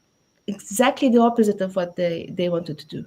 So if that is kind of pressure to them that they release him, or kind of, I don't know if the government can be can put any, like, have friends in London and in Paris, and they go to the Egyptian embassy to drop his picture and say, and with free Sherif Gaber, we can do kind of demonstrations or protests for him, like, but kind of for Betty, when you do collect people signing for releasing her, we can't do that with Sherif. Sign for what? Ask for what? They didn't say they arrested him. So all we can do is that we have this activism on our personal responsibility to put pressure on Egypt that exactly what you wanted to do is exactly not happening, and the opposite is happening. Maybe they will change their mind. Maybe they get the idea that they need to contain us. They can't exclude us. We must force us that they accept our presence. They can't get rid of us. Can't Can I make ask a question? clear. Just a small little question. So when you go to officials in Egypt and you ask him, where is, you imprison him, where is he? Where's Sharif? What do they say? We don't know him. We didn't arrest him. We don't know anything about him. They lie. They absolutely lie about this. Wow. Yeah, And yeah. they're lawyers and judges. Wow. And no judge, but his lawyer is trying to find him. and Yeah. can't find him. Do you think he ran away by himself? No, we are sure that he's arrested. Disappeared himself? No. No, Wow. he was kidnapped. And this happened also with in September. He disappeared for 2 weeks, and Yeah. Since Yes, the last I remember that. revolution, there's some people who appeared after 3 years. It's happened. It's not legal at all. But people Of course. Look what happened to Ahmed Harqan. Ahmed Harqan, the story is amazing. The Yeah. same thing. They imprisoned him in a way in his country. They told him, you can't leave. He kept saying, I have to leave, because they burned his house. They beat him, beat his wife, whatever. It was so many stories. And then he decided that he wants to leave. But they Yeah. said no. They prevented him. Then he ran away. First, he went back to Islam and he lied about it. And I'm with him with that. And he told him, I'm back to Islam. And then he disappeared for 6 months. And apparently he walked out of Egypt to Europe. And now he's in Europe.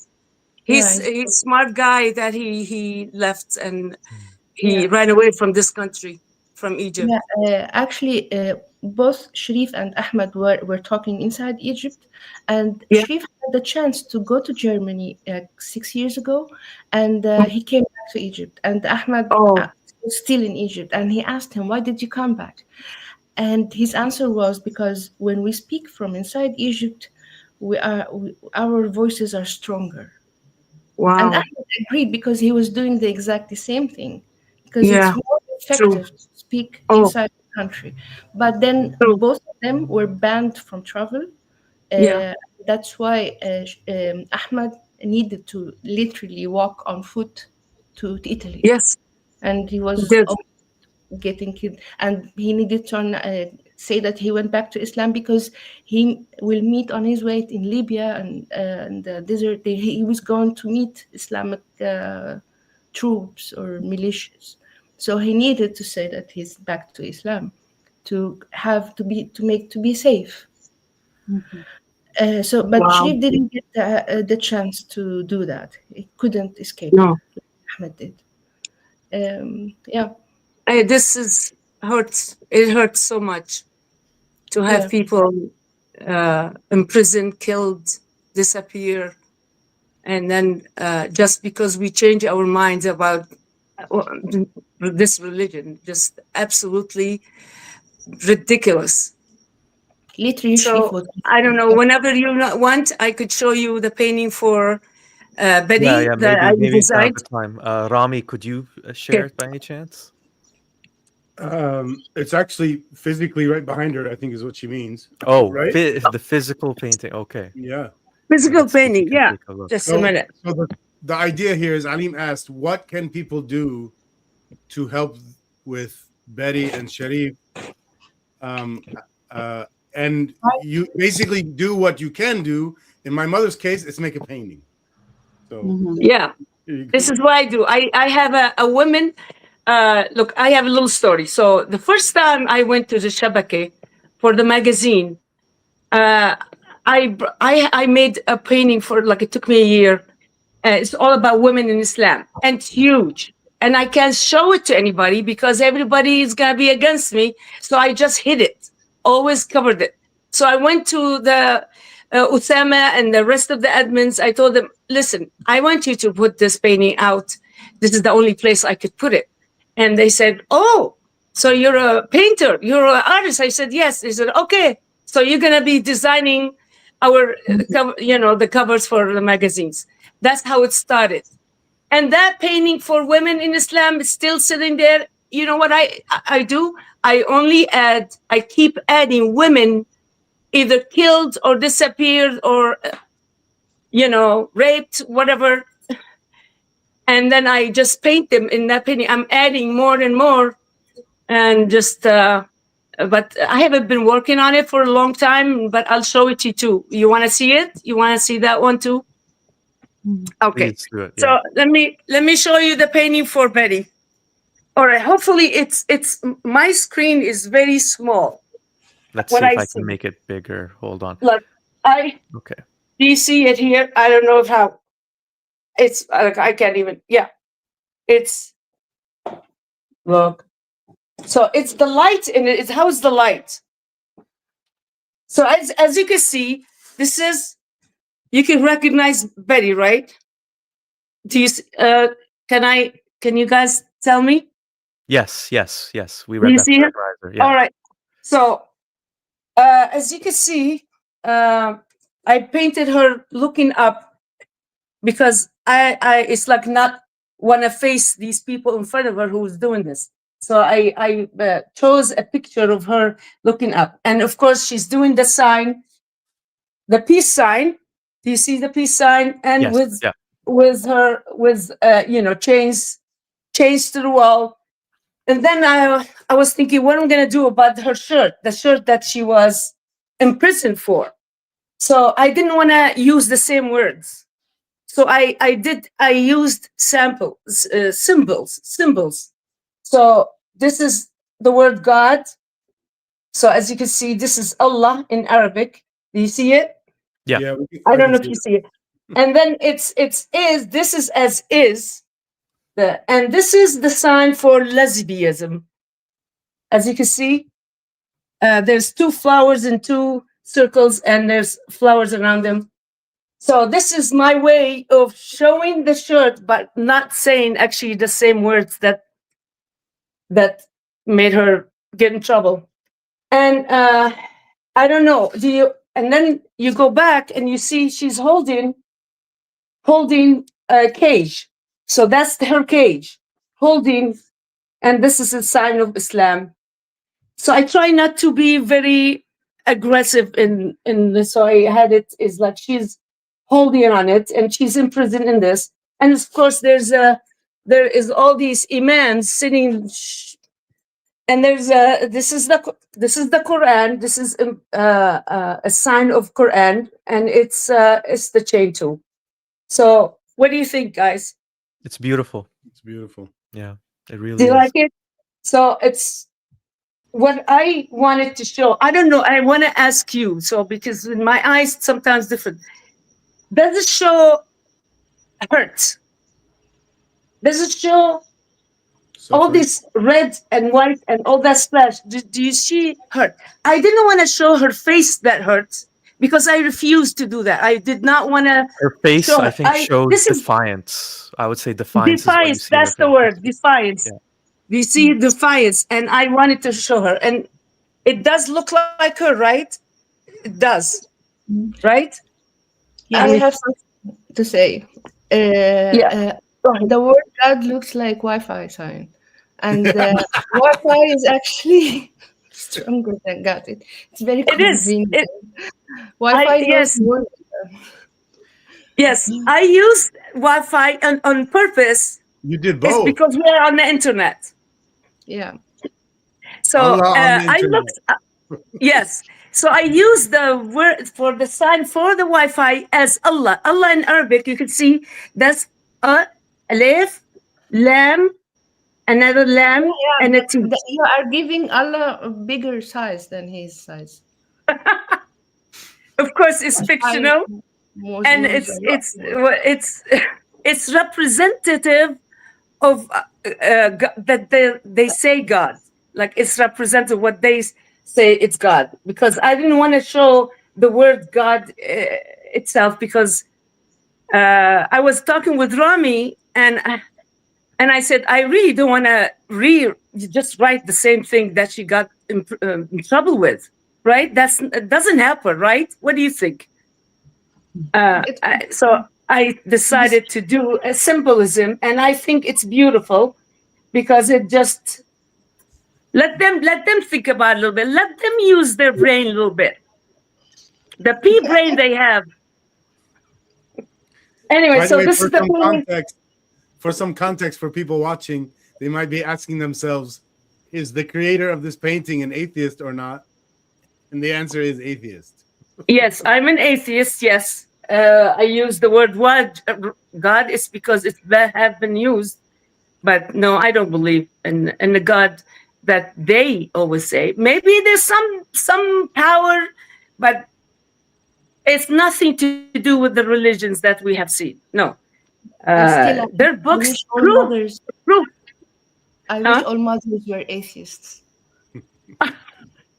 Yeah, they tell my son that you're lucky that I. So we left Islam sort of the same time. Me and my Rami. I bet I'm before you, Rami, a little bit. I was hiding it. You remember? And then I don't remember, followed. and we weren't really talking with each other about it. We kind of each left on our Oh, own. yeah. He was married to a Muslim woman who she's always putting the Quran all over, all over upstairs and downstairs. And every time I go to his house, it's like a mosque. And I don't really remember. It was 15 years ago, and I think I subconsciously blocked out. You've erased that part probably from your memory. 80% of that stuff.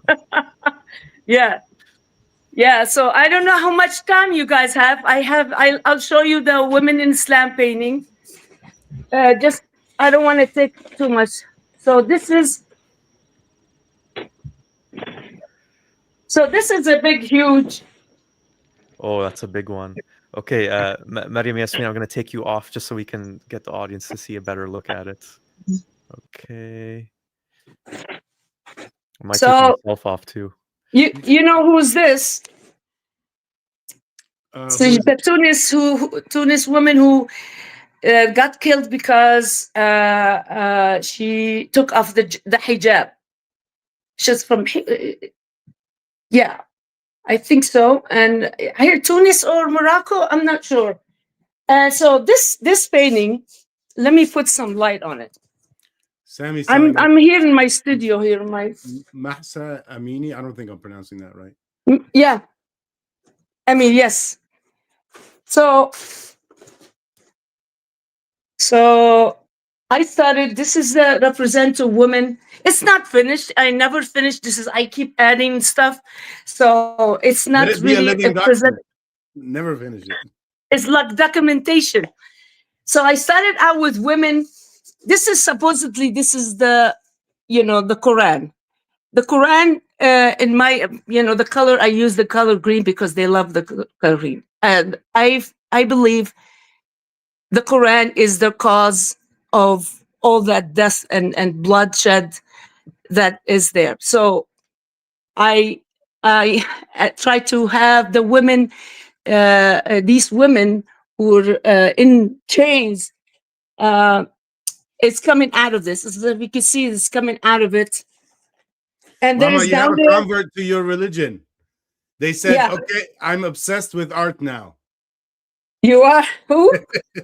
Who Somebody said that? said, Arlet up north says, okay, I'm obsessed with art now. All right. I'm glad people are watching. And I So translated actually, that to... I have to tell you, this is the first time I'm showing this painting. If people are watching right now, this is the first time. And I wish it was finished, but it's not. I promise I'm going to finish it. And Osama have to put it on the magazine covers. Okay. So this is the imams. As you can see them, just like all they do is have their big mouths and screaming, yelling. And there is, I'm thinking, I'm going to do something else connected to this. There's other, Sherif, Gaber is going to be there, and Betty too. So this is going to be added here. So here, well, do you think I'm going to get in trouble with this for this painting? I think so. Anyway, so this is the representative of women. And so it's like, as you can see here, I don't know if do you see how, this is a woman right here and her half brains. You remember if Islam tells women we have half brains and we are shamed, something to be ashamed of. So this is, so I put the brain here and there is a, so this is the Mghara. Mghara is where Muhammad supposedly received the message from God. So. Oh no, it looks like she's frozen. Don't know what's going on. Oh, and this is that talk to him. I'm frozen? Who's For frozen? a second you were. Me? It looks fine. It looks fine now. Oh, Though. okay, now. All right, Yeah, so I this think is you're back. Yeah. so this is the angel that made him supposedly in Maghara, and so this is the words that made like. So I wrote this is just to show what he's writing and what he's thinking about and whatever. And so here there's Arabic words that you guys, I don't know who speaks Arabic there. Of course, I don't know if you. Alim I can could. read in Arabic, right? Yeah, I have if a you could lot of read. difficulty reading that kind of script, though. Oh. Yeah, it's a little bit. I actually al-khudu. You can read it, right? Right there. A little bit difficult. Yeah. So this is the painting about women. Thank And you so much for sharing it. There is. You're welcome. And this is something here. I started with this. It's gonna represent something else right here. And of course, I love to add things that sometimes it doesn't have to do with this. So I added the pyramids right there. Do you see it? So, yeah. And I don't need to tell you about this. This is the black rock that everybody goes and try to, in the Kaaba, to try to, touch. So that's, you see them kissing it, right? Yeah, kissing it. So, it shows how it's like a woman. This looks like a woman's part, women's sexual part. And I don't know if you have realized that, but it is, in my opinion. So that's why I put it right there, right there. And there's something there I don't want to say right now. Anyway, so it's getting deeper and deeper. And I'll finish it. I promise to finish it and show it in all. Thank you so much for sharing it. And I'm just going to add Mariam and Yasmin back on. Okay. Yeah, thank you so much for sharing. And so you guys liked it? It was beautiful. How did you like it? I love the colors, the imagination, the different shapes, like everything, all of it. They're very powerful.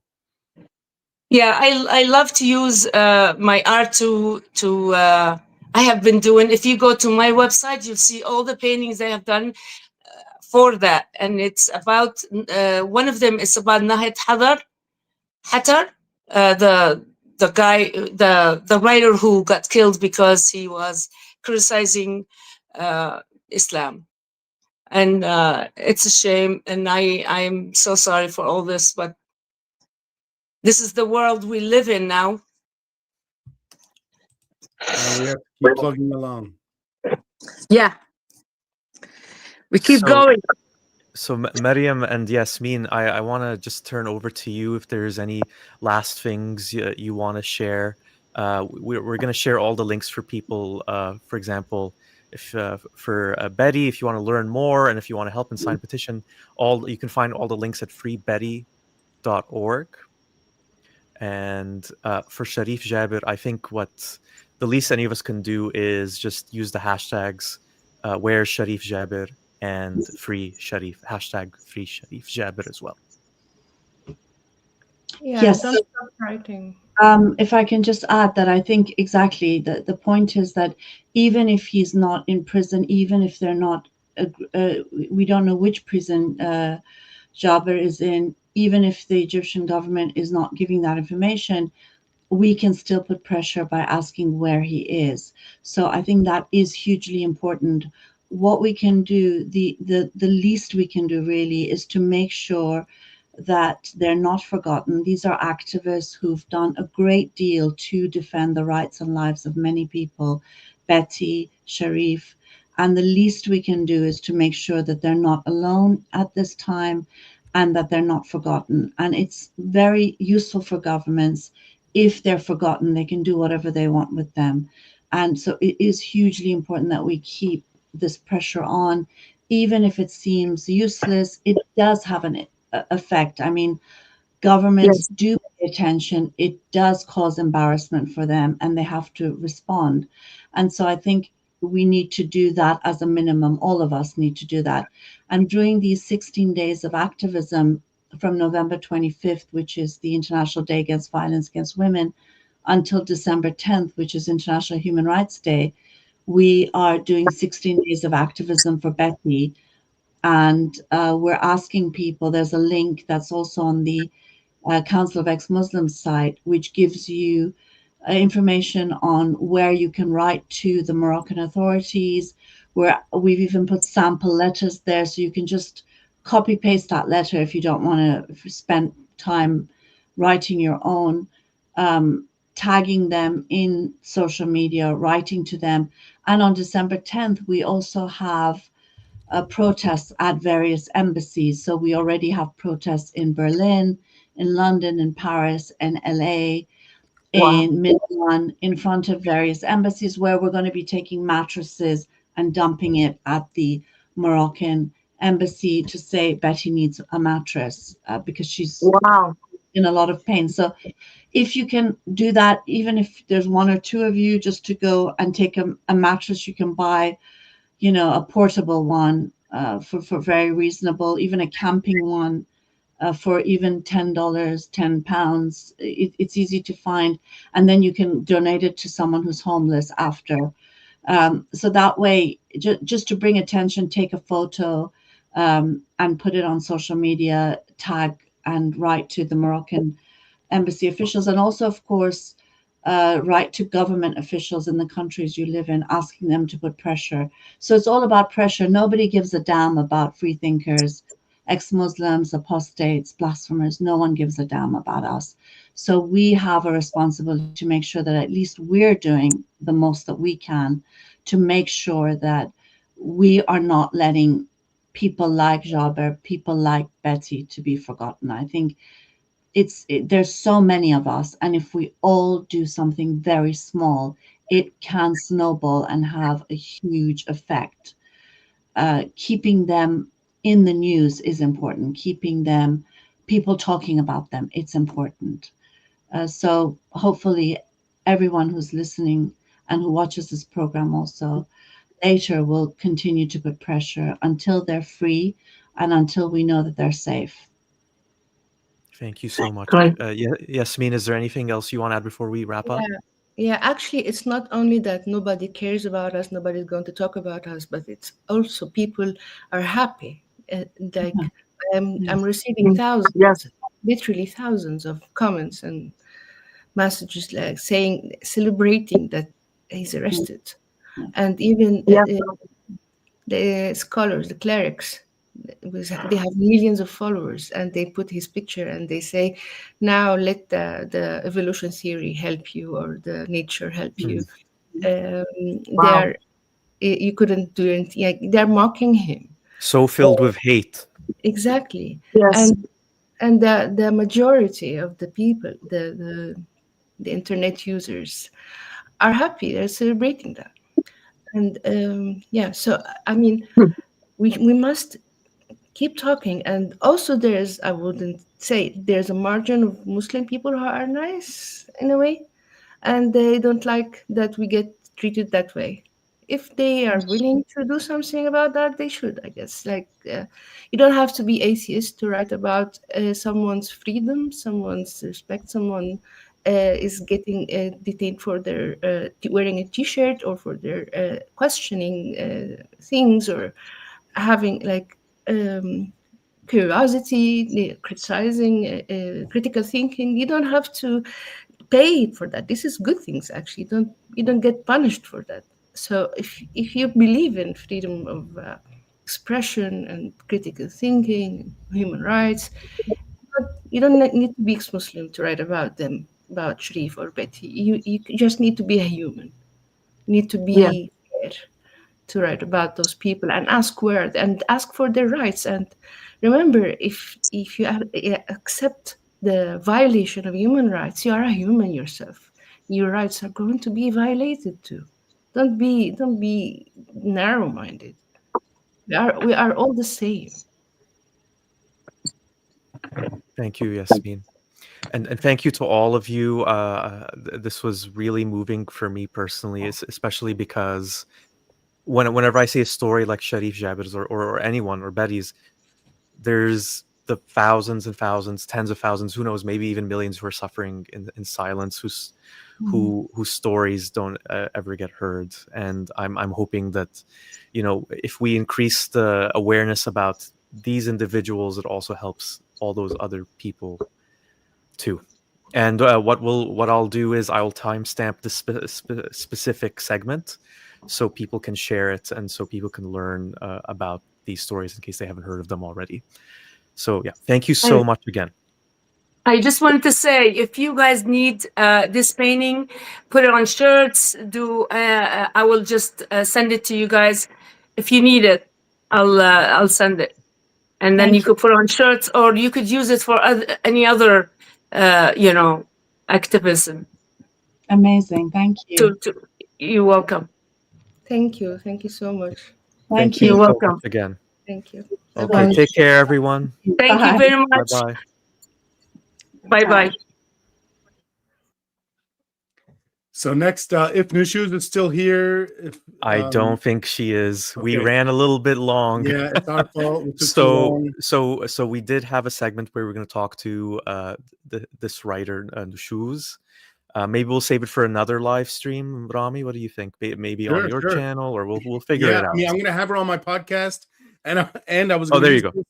I was going to use this little few minutes to promote the podcast I'm going to do with her. As a soft to talk launch about her book, and then I was going to also use it to convince you to have her on your show about the same thing. Okay, well, why don't you just give everyone like a quick preview? What's the book about? The book is called Born a Burden. And actually, Born a Burden. Born a Burden. I should get the full title. Born a Burden: Breaking Free from Islam, Tradition, and Silence. And I haven't finished the book yet, but it's so amazing. I'm actually having a hard time getting through it because I'm learning so much about how horrible it is in a lot of the Muslim majority countries. And I'm from the US. I don't know about these things. I see a little bit of, I learn a little bit about the rest of the world, the ex-Muslim situation in the rest of the world through ex-Muslim subreddit. But after reading this book, I'm realizing people don't say a lot in the subreddit. But what Nushuz did is she had a lot of interviews with these people, and she got a lot of information out of them, and it's all in the book. Ex-Muslim stories, and it is horrible. It is jarring. And I guess if you're from over there and you dealt with it, it'll just look like the same old stuff you already know. But the book is more than just ex-Muslim stories. It is also a lot of explanation and logic about why these things are bad, why the morality that Islam says is bad, and how it harms our lives. So that's what it's about. No, it sounds really interesting, and definitely open to having the shoes on my channel too. So yeah, everyone look it up. Born a Burden. Yep. Okay, and we're gonna just wrap up the live stream. I think it went really well. Lots of. Well, there was one more part. I don't know if Sammy's still here. If she wants to still do it. Yeah, exactly. That's what we're gonna wrap up with. Maybe 5 minutes, and all right. So we'll bring. A really awesome. Looks like she's ready. Oh, here you go. All right. I changed out my screen just so you can see behind me of what I'm going to talk about. Okay. All right. I can actually share it separately too, so maybe we'll do that too. So we have another website to tell you all about, and I really, really love this one. So I'm going to just share my screen so you can all see it. Let me pull it up here. All right. Can everyone see? So that looks just like a map of the world. But this isn't just any website or any map of the world, is it? It's sure not. So this is exmuslim.me. My partner is Samir, and I actually, you'll probably see him in the chat. He and I had this random idea. I had seen Queering the Map, their website, about a year and a half or so ago. And it was a similar concept, but those messages were for LGBTQ folks to send messages to each other and like kind of just pin them to basically down to the street level. and down to the address level. With this website, what we did was really made sure that ex-Muslims could safely and anonymously share their stories, that they could show up on a map, and we don't allow it to zoom in to the street level for safety and anonymity. And so right now we are just showing sort of some of the big cities. Some of the updates that are coming for this is we're probably going to be adding more cities so that folks can actually choose the city that's a little closer to them. But yeah, so far, I mean, literally within the first 36 hours, we had over 170 stories, and today we're at 214. And I'm blown away by just people coming in I'm and in there. yeah, I'm in there. All of our stories are in there, and it's just really cool to see that like there's ex-Muslims in North America, there's ex-Muslims in That Australia, you, Africa. Alim? Yeah, that's my story. It's a little bit too small for anyone to read it, but basically, yeah, like you just go in. It's very easy to use. You can type up to, I think it's 2,000 characters, right? Yep. And you can share your story, like why you left, what challenges you faced, what you believe or don't believe in now. It's kind of up to you, and it's completely free. The only thing you need Mhm. to give is your email, and that's just for verification, security Yeah. purposes, to avoid trolls. And spam And and all that stuff. spam, yeah. Yeah. And Yeah. so I highly recommend to any ex-Muslims to share their story here. And if you're worried about using your email, I recommend creating a new email, Yeah. anonymous email, just for this purpose. And that's And it. yeah, I was gonna say too. Remy, did you want to I just say wanted to anything? clarify, it's a brand new website. It's going to evolve. It's going to improve. So if you Yes. already one person had a bad experience, they had their thing deleted. They put too much characters or something. No, No, they actually I included say a format your personal. thing somewhere else and then paste it here. So yeah, Remy, I think that specific person had posted a link to their Google Drive that is not safe, and so we removed that link because it Okay. that puts them in danger. Yeah. It was for their And protection, of so course. exactly, and so just one thing I want everyone to know. Like when we review stories, we don't see anyone's email address.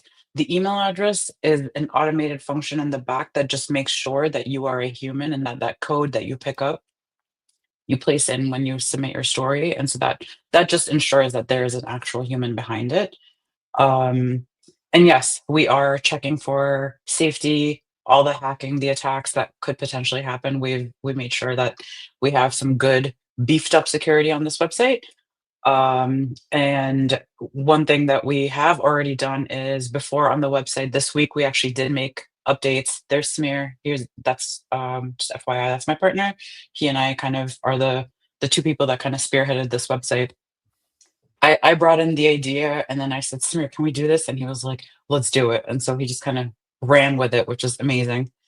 And just really grateful for folks in Ex-Muslims International that helped test this out, both of you included. Thank you for helping and checking this even in its very early stages.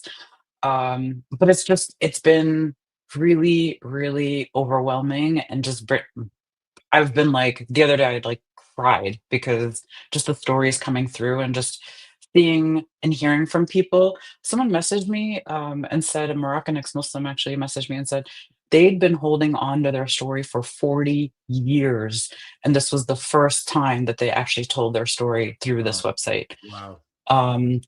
Someone else So messaged it saying was like it was needed like and is needed. yeah. Someone else messaged like it felt like a brick was like removed from their chest, like that they'd been holding on to this for so long. So it's just been really cool to see the growth. And yeah, we're hoping more people come out and share their stories. And we're gonna have more updates coming soon. Amazing. And yeah, I just want to remind everyone as well, again, email is used for verification only. It is not stored with the stories and is not exposed to moderators. But yeah, if you just want to be safe, just create another email account that you can Yeah. use safely and anonymously. Yeah. Yeah. And the only other thing I'll say is we do not allow spam, any sort of violent language towards other people. any sort of any personal links like Google Drive links, please don't add those. Your story may get rejected if you're proselytizing in it. So if you're preaching like Christ is all you need, that's proselytizing. So we are reviewing for a lot of these things as well. Thank you so That's much. amazing. I That's can't really wait to great. see Thank how it you. goes. We should mention what the URL is: xmuslim.me, if I'm not mistaken. Xmuslim singular. Super easy. Yeah. We kept it as easy as possible to get to, easy as possible to go through. So I yeah, think you did it. I think you did it right. thank you. If anyone has any like, if you have an idea for a feature, if you have any ideas that you want to like reach out to us, you can reach out to me on Instagram, Haram Doodles. DM me, feel free to share. And yeah, we're continuing to listen to everybody and implement the things that people want. Do we have time for one more small thing? I'll make it really short, like Go 2 ahead. minutes. Okay. And Sammy's staying on this. She's involved. And go. You have 2 minutes. Okay, go. All right. So we would like to start a new program that would help ex-Muslims. We're calling it Ex-Muslim Advocates Learning Series. It would be a 2-part program. There's a weekly live stream and also a discussion forum. The idea is for them, these two things, to work together.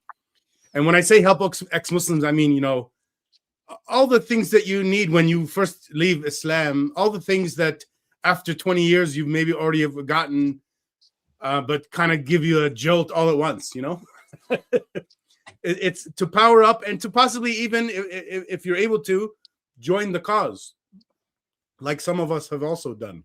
Now, the idea is we really can't start until we have enough people and enough feedback.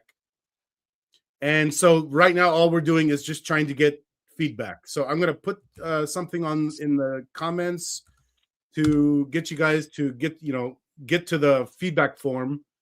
This is an anonymous feedback form. You don't even have to type in an email address or a name or anything. So I guess that's all from my side. Sammy, do you want to say anything about it?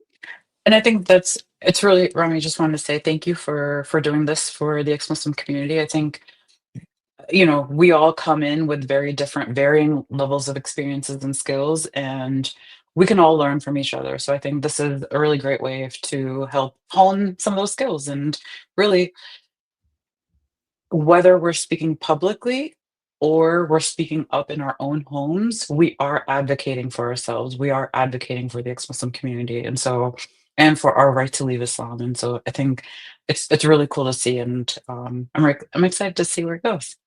Yeah, and to be clear, I guess I didn't say this part. It's in collaboration with Ex-Muslims International. That's why Sammy's involved. It is a thing that I'm, starting with Uniting the Cults, but it's collaboration with everybody. Awesome. And is that it Doing then? amazing things. I think that's a wrap. Yeah. It went right. pretty smoothly. Well done, everyone. I just want to thank you in particular, Rami, for doing a lot of the organizing and the thumbnail designing for the YouTube, which, in case you're watching, everyone, sometimes designing a thumbnail can take a surprising number of hours. Oh, wow. So I'm glad you took that on too. It was really Sammy, and then I just attached things Of on course, the artist. Yes, I should have guessed. Anything to make it easier. Yeah. But yeah, I just want to tell everyone again, just as a reminder, if you're thinking about what you can do to learn more about why people become ex-Muslims, why people leave Islam, and what you can do to support them, I'm going to include a whole bunch of links in the video description. I hope you can share this video, whether you're watching on my channel or on Rami's channel, Uniting the Cults, or at Ex-Muslims of North America. Do check out everybody's websites and Instagrams and everything as well. I think that's the best thing anyone can really do.